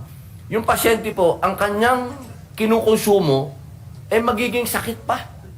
At kapag nagkasakit siya, Correct. problema pa ng Estado. Correct. So sa Prague po, ang kanila, pagka meron silang alam na itong taong ito, may problema siya ganun, ginagamot po nila sa pamamagitan po ng medical cannabis. Para po yung tao ay unti-unting magbago, unti-unting mawala doon sa pang-aabuso at malinis yung kanyang nakukuha. Kasi ang importante po dito, malinis. Ito pong medical cannabis kasi, pharma grade po siya, pharma grade. With the permission of the Minority Leader, nais ko lang pong magtanong isang katanungan lang Senator Padilla. Sinabi niyo po yung recreational marijuana ay marumi. Opo. Paano niyo sinabi na bakit niyo po binanggit na marumi ang recreational marijuana? Opo. Yan din po ang mga unang naging katanungan ko po bago po ako nagpunta ng Israel at ng Prague. Kasi ako po ay tiga Cordillera. So alam ko po kung ano po yung recreational marijuana. Ito po kasi ay naitatanim lamang po ito sa bundok. Wala pong nagbabantay. Ito po ay may mga tinatawag po nating mga insekto, may amag, lahat na po ng klase. Tapos yung po, pagka nakonsumo po yun ng tao, yung kinonsumo mo ay hindi po yung malinis. Katulad po, halimbawa po naman, sa medical cannabis naman po, ito po ay nasa laboratorio.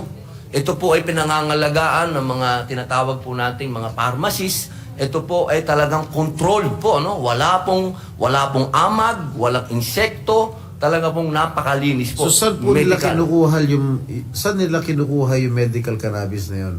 Ang sinasabi niyong na-store, na napakalinis. Opo, ano po yan sila na rin po ang gumagawa ng mga seed na yan. Ito po, katunayan po, ito po, ang medical cannabis po kasi isang malaki ng ekonomiya. Ito po sa buong mundo po, kung mapapansin nyo po, meron na po siyang economy. Actually, ilang bilyong piso po, ilang bilyong dolyares po ito, economy na to. Kaya po yung mga seed po nito, meron po itong mga may-ari. Meron po, may mga exclusive na may-ari po itong mga seed na to. At ito pong mga seed na to, pinagsama-sama ng magagandang parte ng ibang plant. Okay. Opo. Okay, galing po ako rin nung nakaraang buwan sa Netherlands, sa Amsterdam. At nakita ko na talagang talamak, legal. Yung kanilang pagbenta ng marijuana doon. Pati yung sa convenience store, pwede ka bumili. Kahit may biskwit o cookies na may laman na cannabis. Minsan meron mga nagro-rolyo ron na talagang iba talaga yung amoy na talagang legal dun sa legal ang pagbebenta ron sa Amsterdam. Ano, may tuturing niyo ba yan maruming marijuana? Marumi po at sobra. Bakit na-incorporate nila sa biskwit na isasalang nila sa biskwit yun? Ibig sabihin yung binibenta nilang biskwit na may halong marijuana, marumi rin yun? Hindi naman po sa usapin ng marumi na ibig sabihin lang po, hindi lang po siya pharmaceutical grade. Kasi ang hinahabol po natin talaga dito, Ginoong Pangulo, pharmaceutical grade po talaga. Dumaan po talaga sa mga laboratorio talaga na talagang kalinisan po ang kanila pong number one na talagang pinapatupad. So, kasi po, Ginoong Pangulo, yung sa Netherlands po, recreational din po yun Talagang, hindi naman po. Totoo naman. Opo. Pero yung nagtataka lang ako dahil yung iba sinasama sa brownies, sinasama nga sa cookies, biskwit. Eh kung kinonsume ng tao yon, ano mangyayari? Magiging high ba sila o... Depende po. Kasi ang cannabis din po, iba't iba na rin po siya eh. Meron din, sigurado po, no, ma-high siya. Pero depende po dun sa kanyang, kasi ang medical cannabis may mga kategorya na po yan eh. Opo, meron pong tinatawag na sativa, may tinatawag na indica, may tinatawag po na hybrid. Ayan po yung hindi po naiintindihan nung mga ibang kababayan po natin na kapag sinabi po natin kasing medical, para din po itong talaga pong gamot talaga. Nakatikim na ba ho kayo ng biskwit na may cannabis? Ano muna? Ano ba yan? I invoke my right for...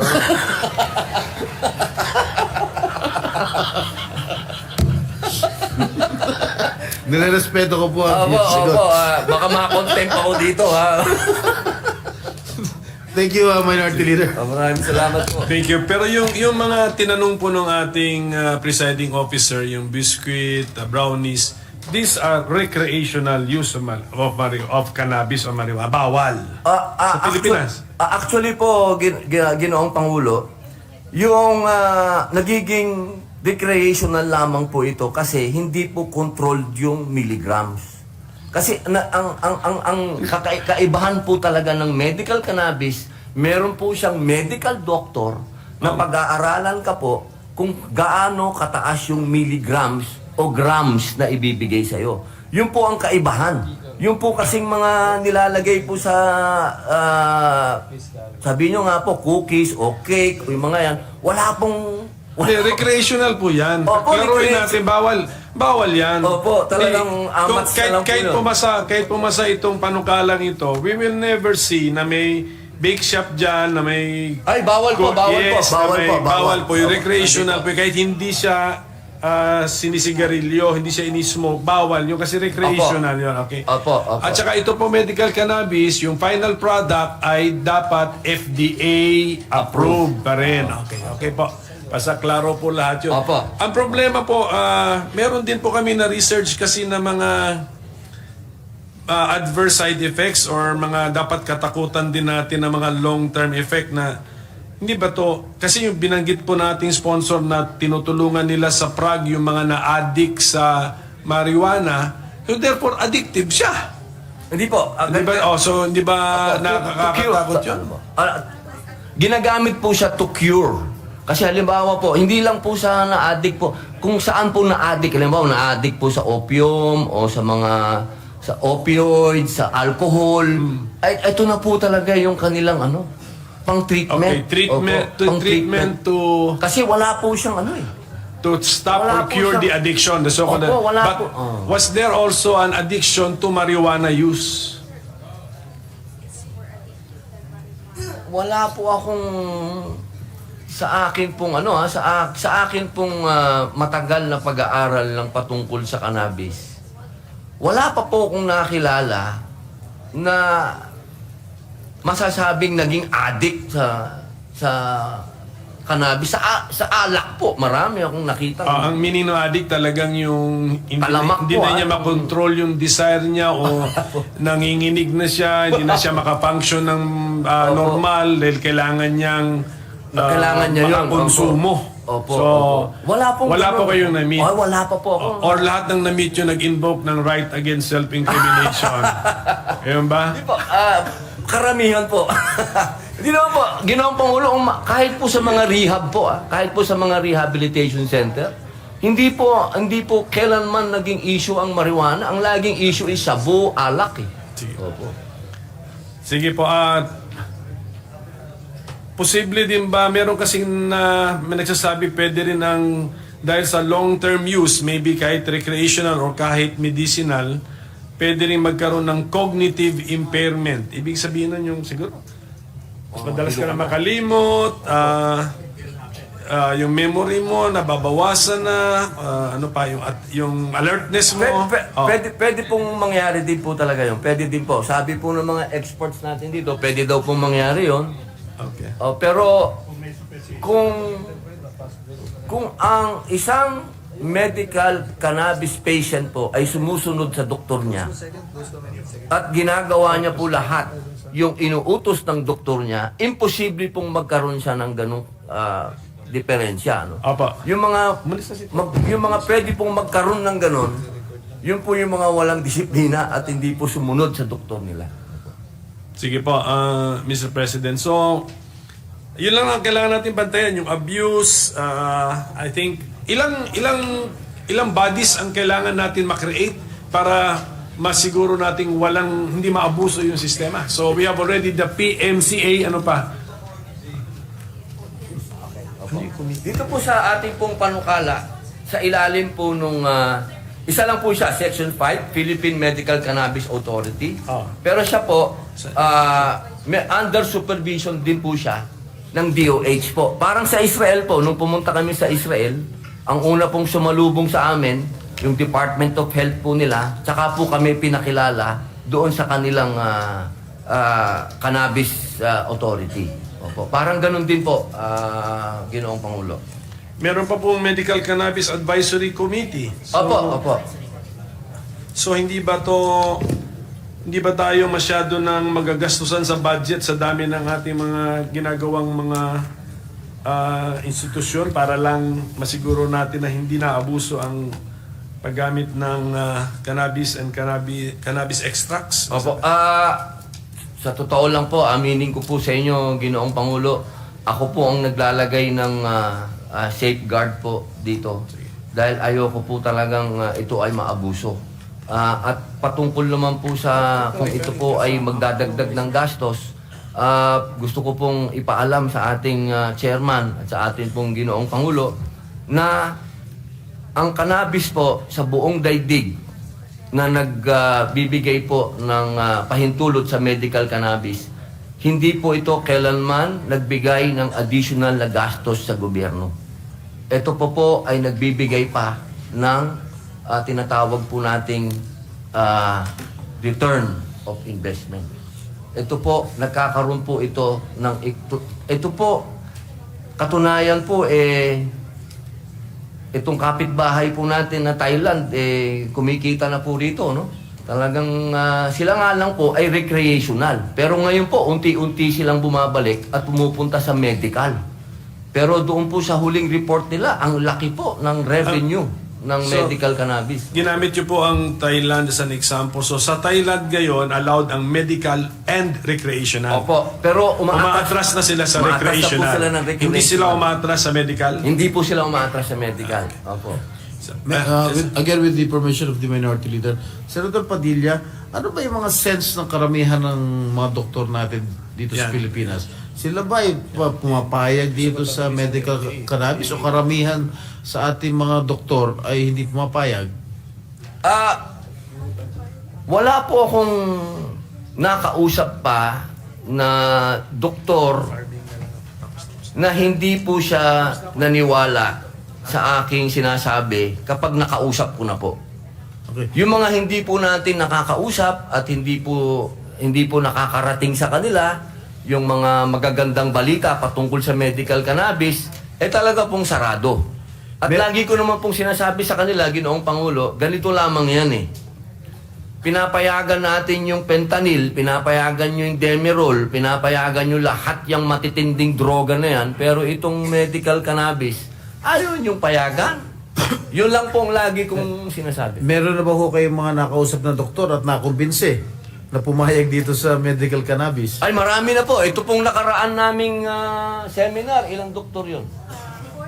40 po. Nung nakaraan pong nag-seminar po dito, yung doktor po namin, na expert na galing po sa US, 40 po na doktor ang nag-seminar. At marami pa pong nag-a-apply. Sige, maraming salamat. Okay po, Mr. President, yun din yung tanong ko na si FDA ba nagbigay ba ng position paper or hindi ba mahalaga ang position paper ni FDA or si PMA ba, Philippine Medical Association and the other doctors associations nagbigay ba ng mga position paper? Ang sa pagkakaalam kasi ng aking opisina, paghingian natin ng position paper ang mga medical doctors associations, negative. Opo. Tama po ba? Inaasahan po natin yun. Inaasahan Tama po. ba? Oh. Opo. Inaasahan po natin. Opo. Hindi ba mga dalubhasa din sila sa field ng effect of medicines to the patients? So, Ako po'y gumagalang sa opinion po ng ating mga ang sinasabi niyo po yung Philippine Medical Association. Opo. Against sila, for the record. Opo, opo. Against. Meron pong iba, hati po hati. Hati. Yung pong patungkol po kanina, excuse lang po, 1 minute suspension lang po. Minute suspension, Mr. President. A minute suspension. Maraming salamat po. Okay. Continue. Opo. Yung pong sinabi nyo kanina, doon po sa DOH, DDB, PIDEA, pati po yung FDA, lahat po yun, suportado po yung ating bill. Wala po silang kontra. Yung lamang po sa PMA. Opo, inaasahan naman po natin yun.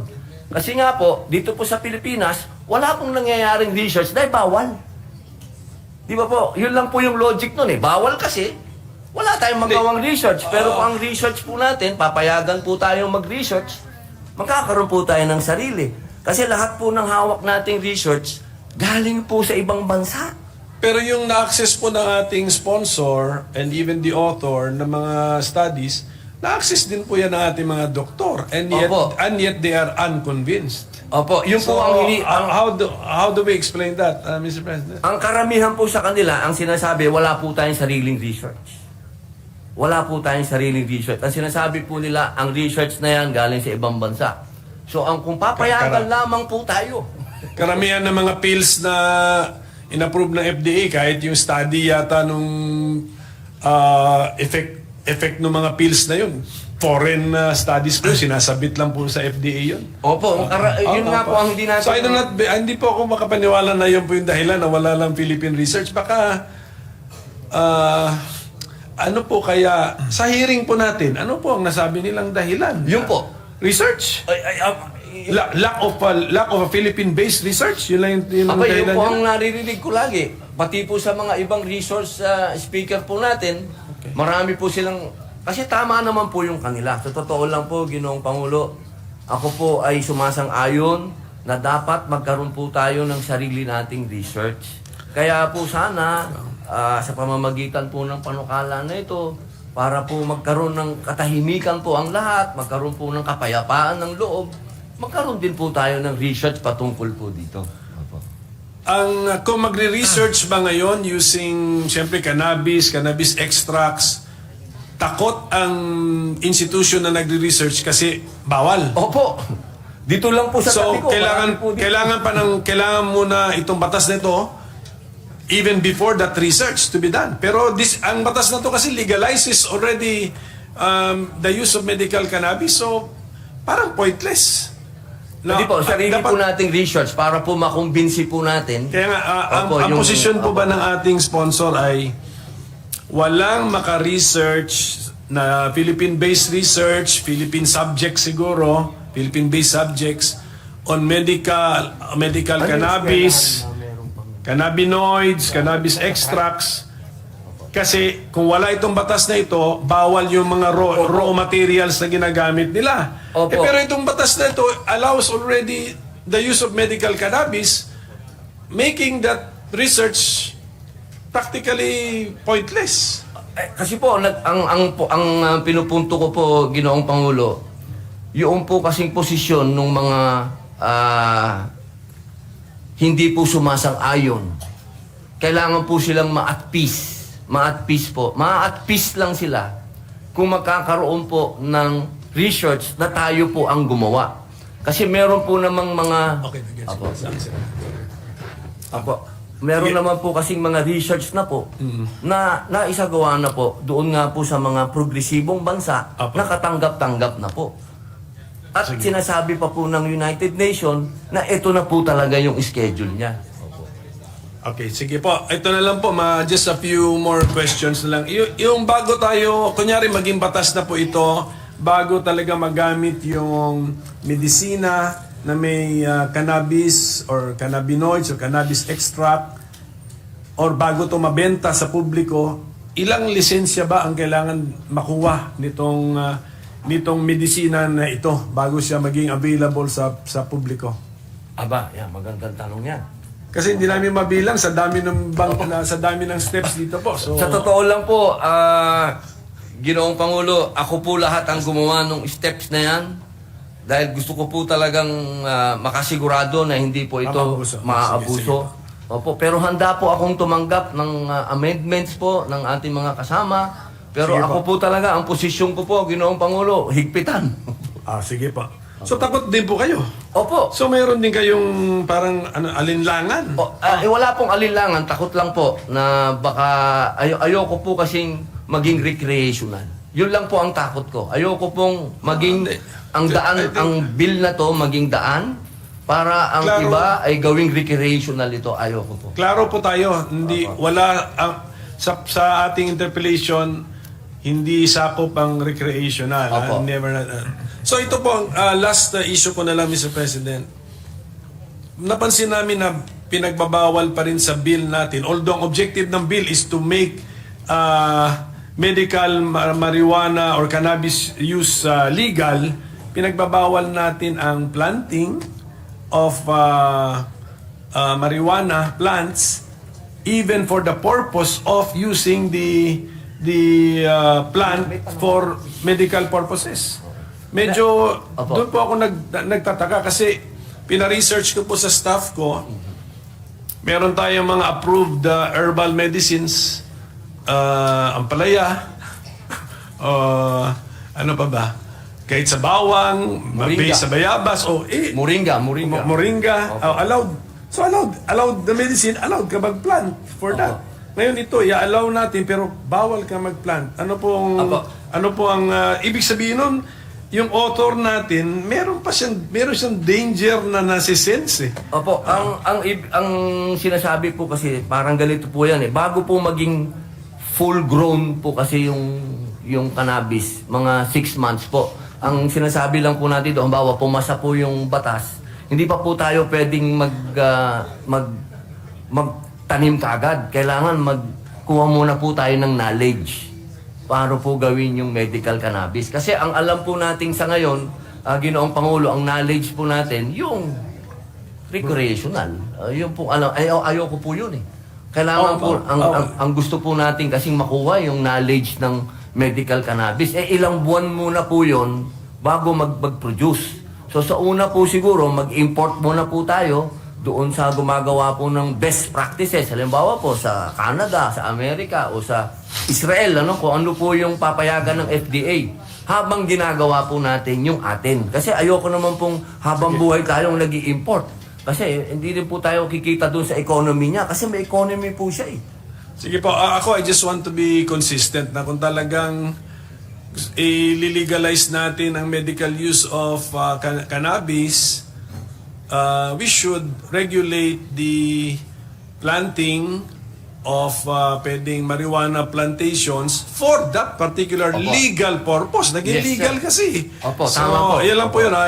If that should be possible. Pero kung natatakot ka dahil sasabihin mo nasa Pilipinas ka, so naintindihan ko po yun. Pero it's also time for us to also parang level up. Na dapat law enforcement, kasi puro law enforcement nandito sa mga safeguards po natin eh. So kung wala tayong tiwala dun sa safeguard na yun sa farming, sa planting, bakit tayo magtitiwala ngayon na the other safeguards against abuse will work? So it's either we trust that our safeguards will work or do not trust that they will not work, di ba? So yun lang po yun, napansin ko po yun. Kasi pati farmers natin, i-deprive natin sa isang legal activity or legal economic activity. So yun lang po yun. Kung pwedeng mabalikan lang po ng ating Ginoong Pangulo, mabanggit ko lang po, meron din po akong ayusin na lang nila to. Meron din po tayong, Ginoong Pangulo, meron po tayong bill din po dyan na hindi pa po natin, pero tungkol din po ito sa cannabis. Pero ito naman po yung tinatawag nating industrial hemp. Ito po yung pwedeng puntahan ng ating mga magsasaka. Pero another na lang po, another discussion po yun. Pagka yung bill na po na yun ang pinag-usapan natin. Iba po kasi yung industrial cannabis, tsaka po yung medical cannabis. Okay. Opo. So what is industrial cannabis? Ito po yung mga ginagamit po sa damit. Iba po yun. Opo. Iba po yun. Opo. Ang aking pong point, ulitin ko, na kung ikaw ay magtatanim ng isang plant, isang tanim para supplyan ng isang legal na industry, bakit bawal? Opo, wala po. Pero yun po, tama po ba ako na napansin ko na sa ngayon, sa pagkasulat, bawal? Opo, 6 months po na wala muna pong... For 6 months lang months from the po, effectivity of this act. Opo. I-review na lang po namin because we did not get that impression na temporary lang pala. Sa Section 15 po, Ginoong Pangulo. Section 15. Nandun Sige. po. All the more that we can dispense with it kung temporary lang din pala, Mr. President. Sige po. Thank you. Thank you to our sponsor. Thank you, distinguished minority leader. Thank you, Senator Padilla. Majority Leader. Maraming salamat po. Mr. President, I move that we suspend consideration of Senate Bill number 2573. Any objection? Hearing none, motion is approved. Majority Leader. Mr. President, we are in the receipt of the Conference Committee report on the disagreeing provisions of Senate Bill number 2865 and House Bill 9277, the bills on the Capital Markets Efficiency Promotions Act. With that, I move to recognize the chairperson of the Senate panel, Senator Win Gatchalian, to give us the highlights of the Conference Committee report. So move, Mr. Senator President. Gatchalian is so recognized. You may proceed, sir. Thank you, Mr. President. Thank you, Majority Leader. Mr. President, distinguished colleagues, as the lead conferee of the Senate panel, I have the honor of submitting for ratification a copy of the Bicameral Conference Committee report on the disagreeing provisions on Senate Bill number 2865 and House Bill number 9277, otherwise known as the Capital Markets Efficiency Promotions Act. The Senate and the House panels have met and discussed every possible way to work out a reconciled version of our respective bills. We have come up with a piece of legislation that seeks to promote capital market development, increase capital mobility, and enhance capital inclusion. Enhance financial inclusion. Under this proposed measure, we are making significant strides in enhancing the accessibility and efficiency of our capital markets. To lower costs of investing and encourage broader participation, we are reducing stock transaction tax from 0.6% to 0.1%, making stock trading more attractive and competitive. We are also reducing the documentary stamp tax on original issue of shares of stock from 1% to 0.75% of the par value of the shares of stock, further easing the financial burden on investors. Additionally, we are exempting DST on original issuance, redemption, or other disposition of shares or units of participation in a mutual fund company, as well as the issuance of certificate or other evidence of participation in a unit investment trust fund. To expand financial inclusion, this measure codifies the exclusion from gross income of gains from redemption of units of participation in a unit investment trust fund, ensuring that small investors can maximize their earnings without unnecessary tax burdens. Additionally, we are introducing an allowable deduction of 50% of the employer's actual contribution to their employees' personal equity and retirement accounts, incentivizing businesses to help Filipinos prepare for a secure retirement. Finally, this bill codifies the timing of recognition of equity-based compensation as compensation income, clarifying that taxation occurs at the time of exercise. As we introduce the Capital Markets Efficiency Promotions Act, we are not just making investments more affordable, we are breaking down long-standing barriers and opening doors for every Filipino to take charge of their financial future. A more efficient capital market means more opportunities, greater financial inclusion, and stronger economy that works for all. Finally, I extend my gratitude to Senator Joel Villanueva as a co-author of this measure. His unwavering dedication and advocacy for this legislation were the driving forces that brought us to this pivotal moment.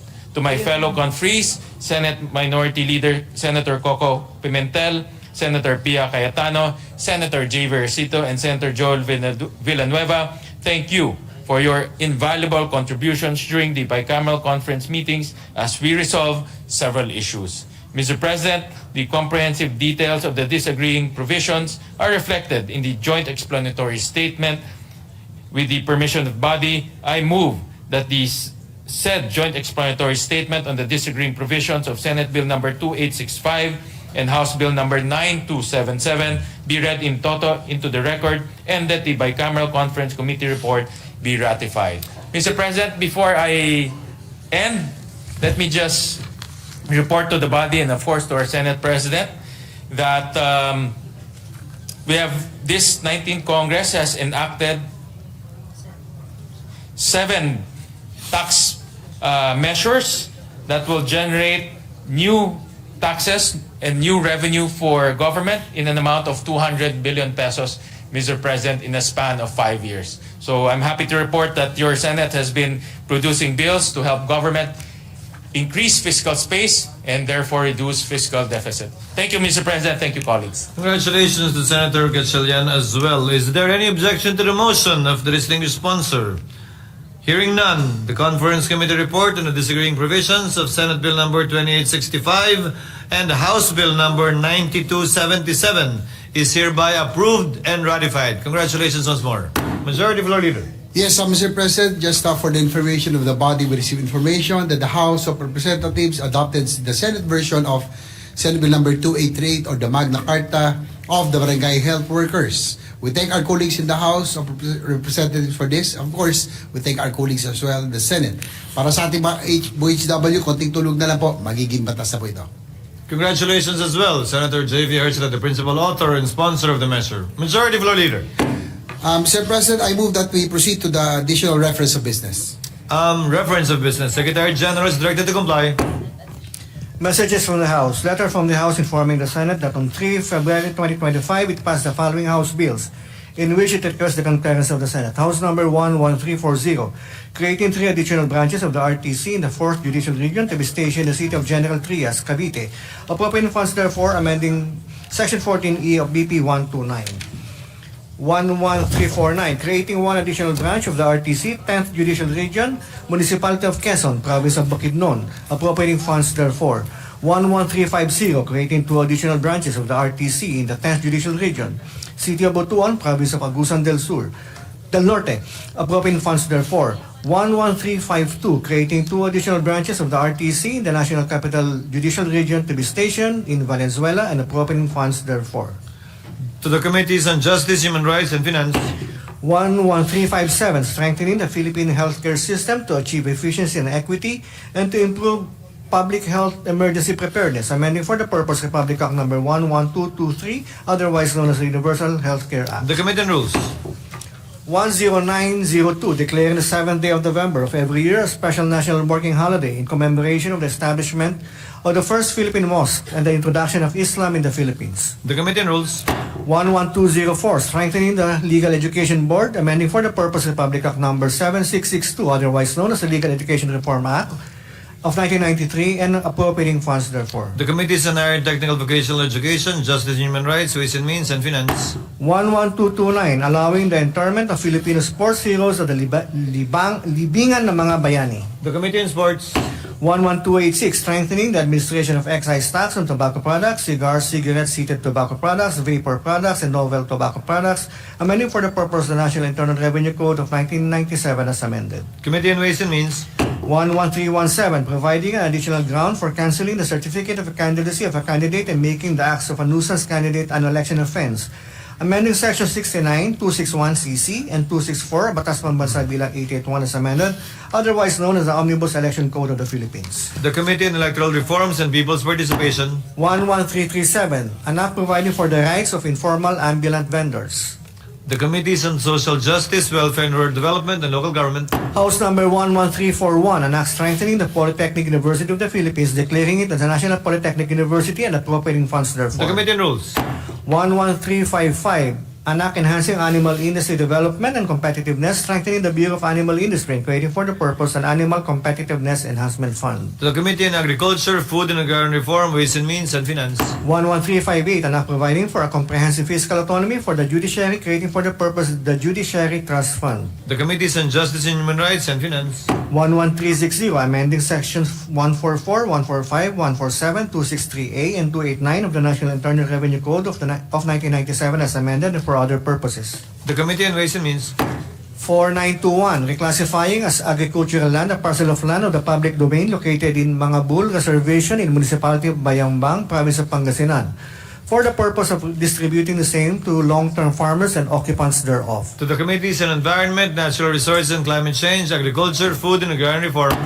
House Number 4922, reclassifying as agricultural land a parcel of land of the public domain situated at Lourdes, Alubid, Province of Misamis Oriental, to be utilized as a site of the Science and Technology Park of the University of Science and Technology of Southern Philippines. 5143, reclassifying as agricultural land a parcel of land of the public domain located in Dinalupihan and Hermosa, Province of Bataan, as agricultural land open to disposition. 5150, reclassifying a parcel of land of the public domain located in the city of Ozamis, Province of Misamis Occidental, as agricultural land and open to disposition. House Number 5306, reclassifying a parcel of land of the public domain located in Don Victoriano, Province of Misamis Occidental, as agricultural land and open to disposition. 9549, reclassifying as agricultural land a parcel of land of the public domains situated at City of Lamitan, Province of Basilan, Bangsamoro Autonomous Region in Muslim Mindanao, to be reserved for the exclusive use of the provincial government of Basilan as the sites of its government center and housing projects. To the Committee on Environment, Natural Resources and Climate Change. House Number 9610, declaring as agricultural land parcels of land of the public domain in the City of Naga, Province of Cebu, and open to disposition for agricultural, residential, commercial, industrial, or other productive purposes. 11032, declaring a parcel of land in the public domain, City of Cagayan de Oro, as agricultural land and open to disposition for agricultural, commercial, residential, industrial, and other purposes. House Number 11316, declaring a parcel of land in the public domain located in Barangay Itbud, Municipality of Uyugan, Province of Batanes, as agricultural land and open to disposition for agricultural, commercial, residential, and other productive The purposes. Committee on Environment, Natural Resources and Climate Change. House Number 8800, converting the municipality of Claver in the province of Surigao del Norte into a component city to be known as the City of Claver. To the Committees on Local Government, Electoral Reforms, and People's Participation. 10216, creating the municipality of Don Mariano Peralta, province of Davao Occidental. House Number 10217, an act merging barangays 9, 10, 11, 16, 18, 25, and 28 in Ormoc, province of Leyte, and constituting them into a distinct and independent barangay to be known as Barangay East. 10218, merging barangays 1, 2, 3, 4, 5, 6, 7, 8, 12, 13, 15, 17, 23, and 27 in the city of Ormoc, Leyte, and constituting them into a distinct and independent barangay to be known as Barangay South. 10219, merging barangays 14, 19, 20, 21, 22, 24, and 26, City of Ormoc, Province of Leyte, and constituting them into a distinct and independent barangay to be known as Barangay West. 10221, creating a barangay to be known as Barangay Pag-asa, Municipality of Calamansig, Sultan Kudarat. 10222, creating a barangay to be known as Barangay Tikpalas, Municipality of San Miguel, Province of Bulacan. 10223, separating the city of New Canaan from Barangay Pag-asa in Alabel, Sarangani, and constituting it into a distinct and independent barangay to be known as Barangay Canaan. To the Committees on Local Government, Electoral Reforms, and People's Participation and Finance. 11299, recognizing Singapore School Cebu as an educational institution of international character, granting certain prerogatives conducive to its development and growth. 11300, reorganizing Singapore School Clark as an educational institution of international character, granting certain prerogatives conducive These are to its omnibus bills. Just mention the number, please. These are the same. House Number 11301, 11300, House number 11301, and House number 11302. To the Committees on Basic Education, Ways and Means. 11351, converting the Patag Elementary School in Patag Municipality of Erosin, Province of Sorsogon, into integrated school to be known as the Patag Integrated School, appropriating funds therefore. The Committees on Basic Education and Finance. 11326, converting the Samar National School of Arts and Trade in Taft, Province of Eastern Samar, into Polytechnic Institution to be administered and supervised by the Technical Education and Skills Development Authority, appropriating funds therefore. The Committees on Higher Technical and Vocational Education and Finance. 11342, establishing a College of Medicine in the Eastern Samar State University in the city of Borongan, Province of Eastern Samar, appropriating funds therefore. 11343, strengthening the Mindanao State University system, appropriating funds therefore. 11344, converting the Davao del Norte State College in Panabo into a state university. 11346, establishing a College of Medicine in Mindanao State University, General Santos City, in General Santos City, Province of South Cotabato. 11347, establishing a College of Medicine, the Polytechnic University of the Philippines, Quezon City Campus, and appropriating funds therefore. And House number 11348, establishing a College of Medicine in Northeastern Mindanao State University Main Campus in Tandag, Surigao del Sur, appropriating funds therefore. To the Committees on Higher Technical Vocational Education, Ways and Means, and Finance. 11327, renaming the Abra de Ilog Municipal Hospital in Abra de Ilog, Occidental Mindoro to Abra de Ilog Community Hospital. And House number 11328, renaming the Far North General Hospital and Training Center in Luna, Apayao to Elias K. Bulot Senior General Hospital and Medical Center. To the Committee on Health and Demography. Letter from the House informing the Senate that on 3 February 2025, designated Representatives Go, Gonzales Jr. and Maxino as conferees of the Conference Committee on the disagreeing votes on House number 9989, strengthening the Don Honore Ventura State University by renaming it as the Pampanga State University, expanding its curricular offerings and the composition of the governing board, appropriating funds therefore. The Committee on Rules. Letter from the House informing the Senate that on 3 February 2025, it designated Representatives Gato Jr., Kimbo, Asidre, Vergara, Garin, Tan, and Libanan as conferees of the Conference Committee on the disagreeing provisions of House number 6772, granting the President of the Philippines the power to suspend and adjust the period of implementation of the scheduled increase of premium rates for direct contributors of the Philippine Health Insurance Corporation, amending for the purpose RA 11223 and House number 11357, strengthening the Philippine healthcare system to achieve efficiency and equity, and to improve public health emergency preparedness, amending Republic Act number 11223, the Universal Healthcare Act, and Senate number 2620, amending Republic Act number 11223, otherwise known as the Universal Healthcare Act. The Committee on Rules. Letter from the House informing the Senate that on 3 February 2025, designated Representatives Gato Jr., Marquez, Salceda, Miguel, Garin, Asidre, and Libanan as conference of the Conference Committee on the disagreeing provisions of House number 6452, establishing the Virology and Vaccine Institute of the Philippines, and Senate number 2893, establishing a collaborative and complementary research and development system in virology, creating for the purpose the Virology Institute of the Philippines, appropriating funds therefore. The Committee on Rules. Letter from the House informing the Senate that on 3 February 2025, it designated Representatives Teng, Salceda, Dionisio Jr., Zamora, and Daza as conferees of the Conference Committee on the disagreeing provisions of House number 11230, providing for a new charter of the DBP, repealing for the purpose EO 81, otherwise known as the revised charter of the DBP, and Senate number 2804, providing for a new charter of the Development Bank of the Philippines, repealing for the purpose EO 81 as amended. To the Archives.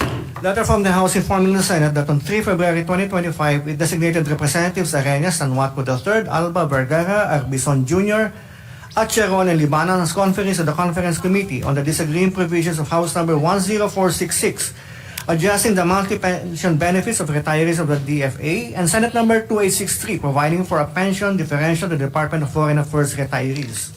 To the Archives. Letter from the House informing the Senate that on 3 February 2025, it designated Representatives Dalog Jr., Addiong, Arbison Jr., Balindong, and Hataman as conferees of the Conference Committee on the disagreeing provisions of House number 11144, reciting the first regular elections in the Bangsamoro region in Muslim Mindanao, amending for the purpose Section 13, Article 16 of RA 11054, and Senate number 2942, reciting the first regular elections in the Bangsamoro Autonomous Region in Muslim Mindanao, amending for the purpose Article 16, Section 13 of RA 11054, otherwise known as the Organic Law of the Bangsamoro Autonomous Region in Muslim Mindanao, as amended.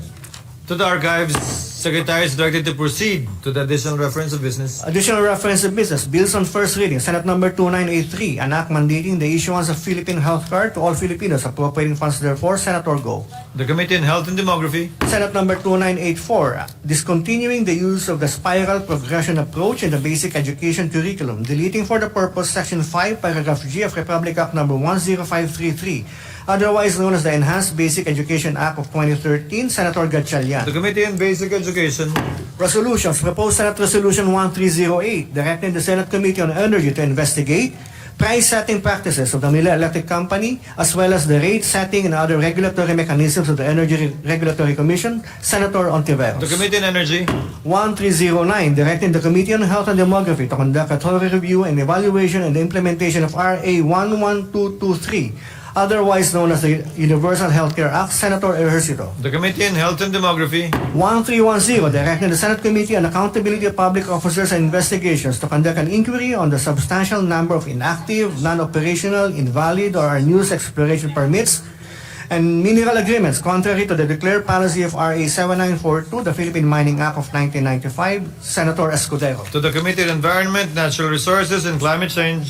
Committee Report 528, jointly by the Committees on Trade, Commerce and Entrepreneurship, Economic Affairs and Finance, on Senate number 2985, with Senators Pimentel III, Villar M, Revilla Jr., Villanueva, Villar C, and Cayetano AP, an act promoting entrepreneurship by institutionalizing a financing program for micro and small enterprises through the Pondo sa Pagbabago at Pag-asenso program, appropriating funds therefore, recommending approval in substitution of Senate number 75, 1247, 2357, and 2404, taking into consideration House number 7363, sponsor Senator Cayetano AP. To the calendar for ordinary business. 529, jointly by the Committees on Trade, Commerce and Entrepreneurship and Health and Demography, on Senate number 2986, with Senators Gatchalian, Revilla Jr., Marcos, Go, and Cayetano AP, an act granting enhanced protection to consumers, amending for the purpose Republic Act number 7394, the Consumer Act of the Philippines as amended, recommending approval in substitution of Senate numbers 942, 1106, 1302, 1369, and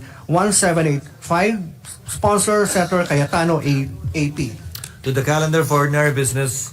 Secretary may proceed to the second additional reference of business. Messages from the House. Letters from the House of Representatives informing the Senate that on 14, 15, 21, 22, 28 January, and February 3, 2025, it adopted the following Senate bill. Senate number 2871 as an amendment to House number 9571. Senate number 2799 as an amendment to House number 7752. Senate number 2797 as an amendment to House number 10634. Senate number 2252 as an amendment to House number 7479. Senate number 355 as an amendment to House number 7322.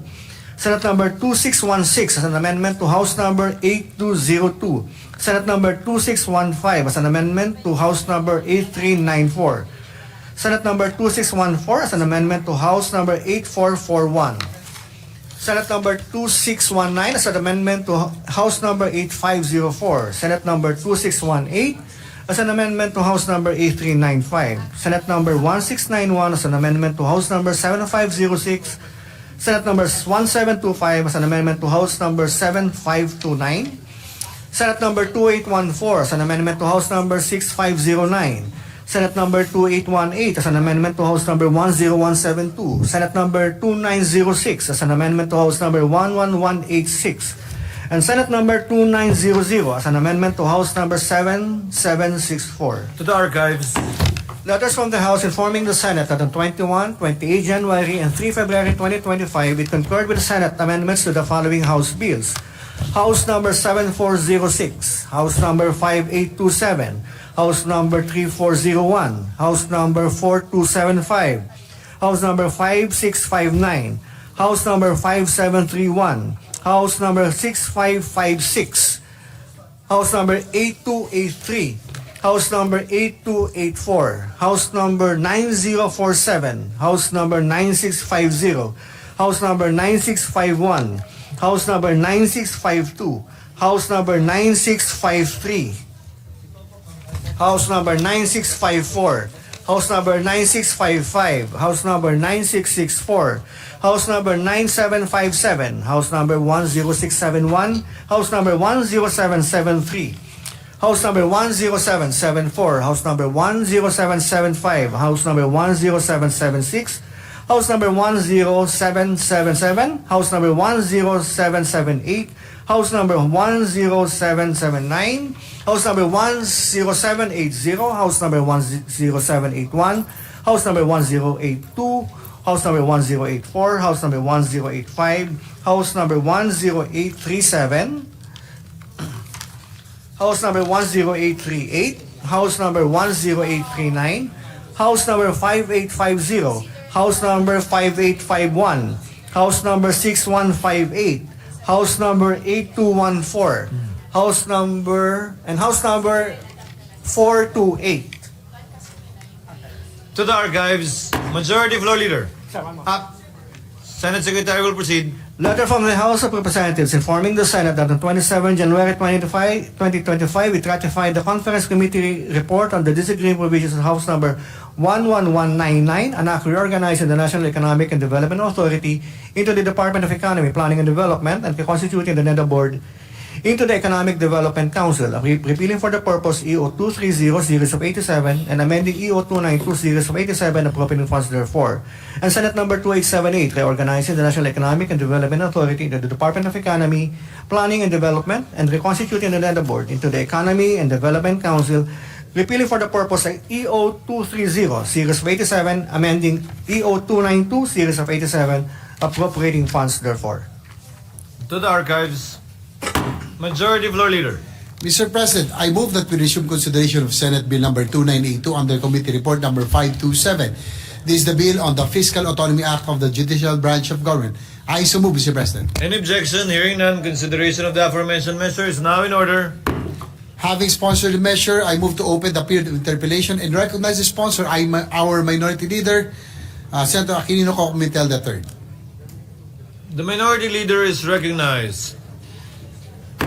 May we know from the Majority Leader if there is a colleague of ours who listed as interested in interpellating, Mr. President?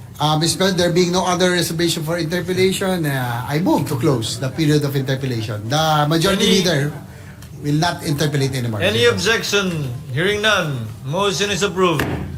Period of amendment is now open. If there are any amendments, Minority Leader. Well, I just want to state, Mr. President, that during the sponsorship speech, we really tried our best to divulge everything about the bill, Mr. President. Nandun naman, it's a short bill, just 4 pages. So, no amendments, Mr. President. There being no amendments, Majority Floor Leader. With no amendment, I move to close the period of amendments. Any objection? Hearing none, motion is approved. I move to approve and second reading Senate Bill number 2982. So move, Mr. President. Any objection? Hearing none, Senate Bill number 2982 is approved on second reading. Majority Floor Leader. I move that we suspend consideration of Senate Bill number 2982. There being no objection, motion is approved. Minute suspension, Mr. President. Session is suspended.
that we resume consideration of House Bill number 9904 under Committee Report number 454. This is the bill on the amendments to the Charter City of Bacoor. So move, Mr. President. Any objection? Hearing none, motion is approved. Having sponsored the measure, I move to open the period of interpellation, and Mr. President, I move that I be recognized to sponsor and to interpellate our minority leader, Senator Aquilino Koko Pimentel III. Thank you, Mr. President. The gentleman, the distinguished minority floor leader, is recognized who has a sponsor, Senator J.V. Hercito. The gentlemen have the floor. With the permission of our sponsor? Is it? So with the permission of our sponsor, if you Yes, can Mr. President. As I understand the measure, Mr. President, we are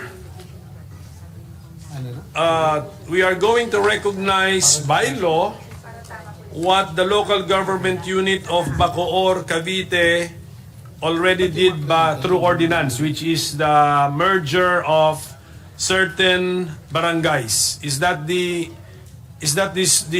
main content of the bill, Mr. President? Yes, I honor, Mr. President. Actually, Mr. President, alam nyo yung pag-rationalize ng mga number of barangays, mahirap gawin yan and it really takes a political will. So, kung nagawa ng Bacoor City yan, Mr. President, pwede bang makwentuhan tayo? Ilan po bang, ano pong ginawa nila sa number of barangays nila at inayos nila o na-rationalize po nila? Yes, Mr. President, according to the author of the proposal, Congressman Lani Mercado Revilla, who is incidentally here as our backstop, the city government found out that of the 73 barangays, 47 are not generating sufficient annual revenues to independently finance their daily operations and support their respective residents. Kaya po, nag-cut sila. So, from 73 barangays, naging 47 na lang po. So, baliktad po. Instead of increasing, nag-rationalize sila. So, this mahirap gawin yan, Mr. mahirap President. talaga. This is politically risky, Your Honor, Mr. And it takes President. political will. Kaya nga, so, we will congratulate the local government unit of Bacoor City kasi they have demonstrated political will. And I'm sure nagkonsulta din sila. This is with the consent of their constituents affected by the rationalization of the size and the number of their barangays. So yun po yung ginagawa natin. Pinaparecognize natin by law ang ginawa nila by ordinance para saan po? Bakit kailangan gawin yun?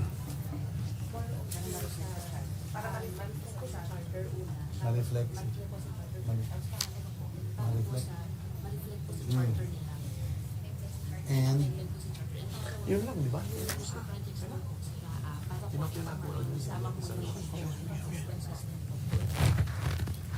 Your Honor, Mr. President, according to our resource persons, that there's a need to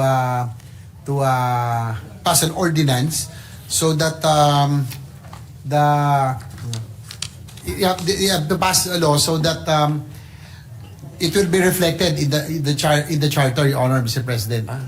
And also, second, with regards to the projects, so that the name of the barangays, yung pong location po nila will be exact po, no? Sa pag nasa GAA po ngayon, maitama, maging consistent na. Kasi po nagbago eh. So kailangan, it's very important and very crucial that this time that the location of the projects will be accurate, Your Honor, Mr. President. Pagdating po sa national tax allocation ng mga merged barangays, parang newly created sila merged barangays, natatanggap po ba nila even if they were created by ordinance? Wala pang batas? Dati meron. Ayan po, 2020. Tingnan ko kung natatanggap. Ano sagot?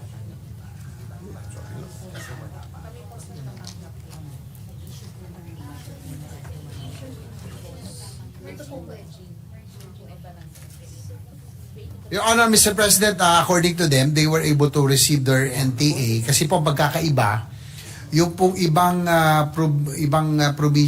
barangays that are created by virtue of ordinance, no, by city, municipality or ordinance, without the law, hindi po nabibigay sa kanila yung NTA. But in this case, this is merging. So Correct. this is not creation. So Correct. they were able to receive their share of the barangays were able to receive their share of the national tax allotment for 2024, Your Honor. So it's clear that we're not passing this bill for that purpose. Wala palang problem as far as NTA is concerned. Okay. Yes, Your Honor, Mr. President. Problema lang yung pag-creation, but this one Correct. is merging, Your Honor, Mr. President. Opo. So, ang ginagawa natin, pinapa-reflect natin yung changes on the ground introduced by City Ordinance. Ilalagay na natin ngayon, i-amend natin si Charter of the City of Bacoor para ma-reflect yung changes na yon. That is correct. And hopefully, lessen any future problems kung meron man. That is po, correct, Mr. Mr. President. Okay? That is correct. So with that, Mr. President, it's very clear. The purpose of the measure is very clear to this representation. So I thank the sponsor for his patience and congratulations to the City of Bacoor kasi they showed us how to exercise and manifest political will, Honor. Mr. President. Thank you. Thank you and congratulations to the sponsor. And Chair would like to recognize the presence of Congresswoman Representative Lani Mercado Revilla. Mr. President, there being no other, Hearing none, motion is approved. I move to open the period committee of amendments and recognize Your Honor this representation myself. So Mr. open, President. and the gentleman may proceed to propound his individual amendments. Mr. President, for our committee amendments and as reported out under committee report number 454, I move that we amend House Bill number 9904 by deleting the entire text after the enacting clause and replacing the same with the provisions of House Bill number 9904 contained in the amendment by substitution as attached in committee report number 454. So move, Mr. President. Any objection to the proposed amendment? Hearing none, motion is approved. Mr. President, as the last amendment to the bill, I move to amend the title of the House Bill number 9904 to read as follows.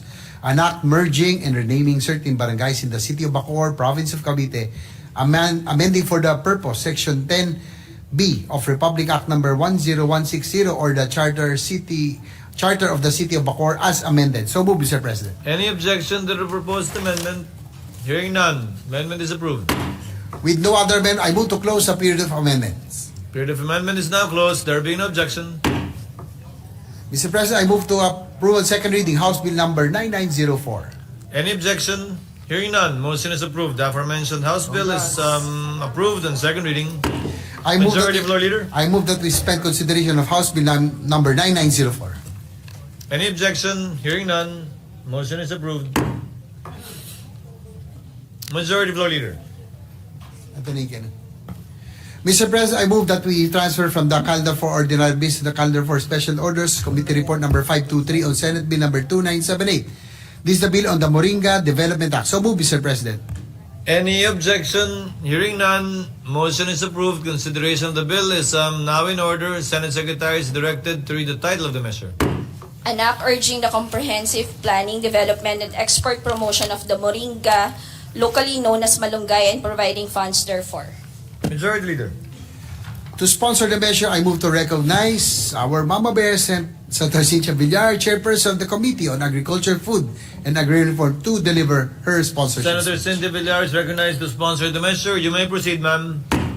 Thank you, Mr. President and Mr. Majority Floor Leader. I rise today to sponsor Senate Bill number 523 under Committee Report number 2978, which seeks to establish a comprehensive framework for the planning, development, and promotion of Moringa, widely known as Malunggay, a plant often referred to as the miracle tree for the exceptional nutritional and medicinal properties.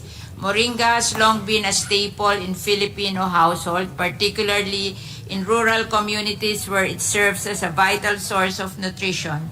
However, its potential extends far beyond our local markets. With its rich nutritional profile, packed with vitamins, minerals, and antioxidants, Moringa is considered a superfood with high demand in the global health and wellness industry. This bill seeks to harness that potential by creating a structured approach to developing the moringa industry. Through coordinated planning, research, and farmer support, it aims to enhance production, improve product quality, and establish a strong export promotion strategy, positioning the Philippines as a key player in the international moringa market. To ensure the efficient implementation of this initiative, the bill designates the Department of Agriculture High Value Crop Development Program as the lead agency in the development of the moringa industry.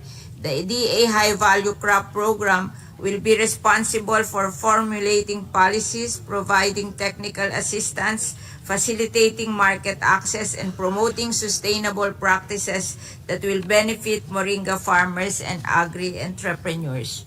Beyond its economic benefit, this measure promotes sustainable agriculture while providing livelihood opportunities for our farmers and entrepreneurs. By investing in moringa production, we can generate jobs, lift rural communities, and contribute to economic growth, all while promoting better health and nutrition. With that, Mr. President, I urge my colleagues to support the swift passage of this measure. Thank you. Majority Floor Leader. Duly noted and entered into the records. Majority Floor Leader. I move that we suspend consideration of Senate Bill number 2978. Any objection? Hearing none. Motion is approved. Mr. President, I move that we transfer from the calendar for ordinary business to the calendar for special orders. Committee report number 524 on Senate Bill number 2979.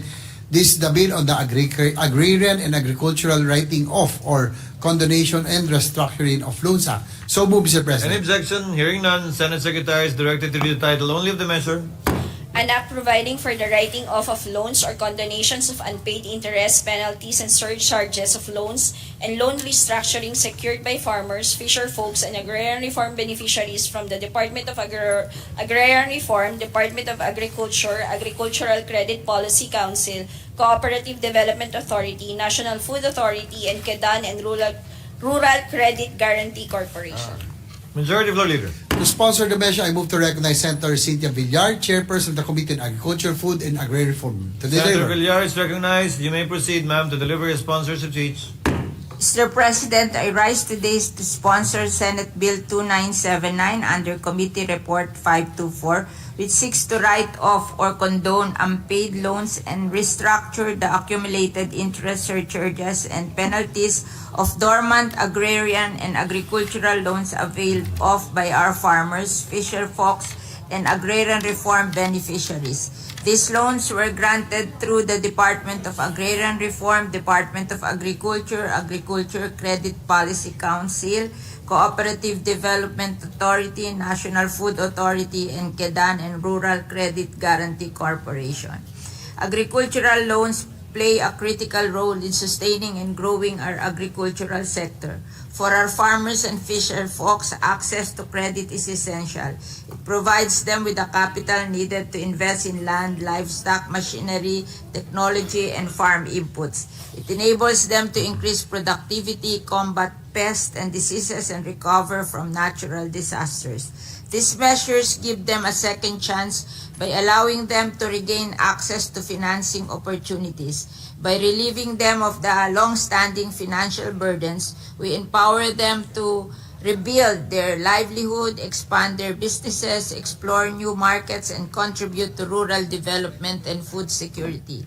The bill also aims to reinstate farmers with unpaid agrarian and agricultural debts into the financial and banking system, ensuring that they are not excluded from future credit opportunities and other government benefits due them. At the same time, it cleanses the books of government agencies by removing non-performing accounts that are over 10 years old.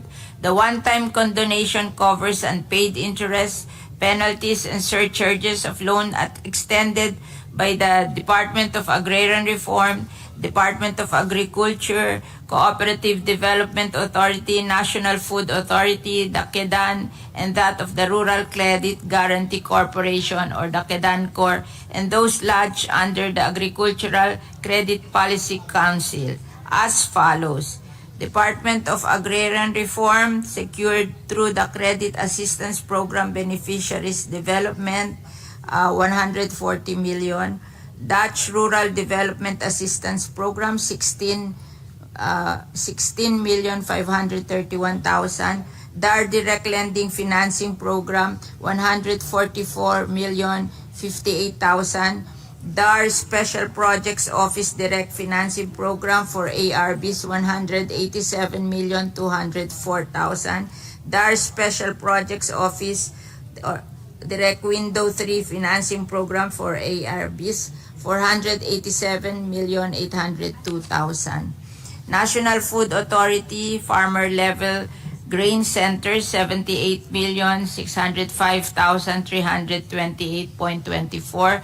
Cooperative Development Authority under the Cooperative Development Loan Fund, 367,642,380.68. Agricultural Credit Policy Council, 3,263,301,132.64, and Kedan Core Agricultural Credit Policy Council, 325,608,327.45, for a total of 6,522,959 and 107. Which loan shall the bill cover and how? Loans that have been uncollectible for more than 10 years. For loans, years shall be fully written off. For loans that are less than 10 years old, the debtor account holder shall be entitled to a one-time condonation of loan interest, penalties, and surcharges only, with the principal debt remaining. Loans with collateral shall not be eligible for condonation even if they have been in existence for over 10 years, but may still qualify for condonation of interest, penalties, and surcharges, while the principal must still be paid. Condonation is an act of compassion on the part of the government. It offers a chance for our agrarian reform beneficiaries, farmers, and fisher folk to regain financial stability, rebuild their credit standing, and return to productive and dignified farming and fishing. With that, Mr. President, I urge my colleagues to support the passage of this measure. Thank you very much. Noted and entered into the records. Majority Floor Leader. I move that we suspend consideration of Senate Bill number 2979. Any objection? Hearing none, motion is approved. Mr. President, Senator Ronald Bato de la Rosa would like to co-sponsor Senate Bill numbers 2978 and 2979. Duly noted and entered into the records. Mr. President, I move that we consider and adopt proposed Senate Resolution number 1299. This is the resolution congratulating and commending Johnny Arcilla for his exceptional career in the sport of tennis and for his recognition as a Philippine-Colombian Association Hall of Famer. Any objection? Hearing none, consideration of the measure is now in order. Senator Pia Cayetano is recognized. You may proceed, ma'am. Mr. President, there's another resolution, so may I ask that I deliver my manifestation will be delivered after the other resolution is also read. Yes, Mr. President, I move first that we consider and adopt proposed Senate Resolution number 1300. This is the resolution congratulating and commending Marian Jade Cappadocia for her exceptional career in the sport of tennis and for her recognition as a Philippine-Colombian Association Hall of Famer. Any objection? Hearing none, Senator Pia Cayetano is once again recognized as I understand to make a manifestation. Thank you, Mr. President. Amid suspension, I have some videos or some photos to share while I deliver my manifestation. Session is suspended.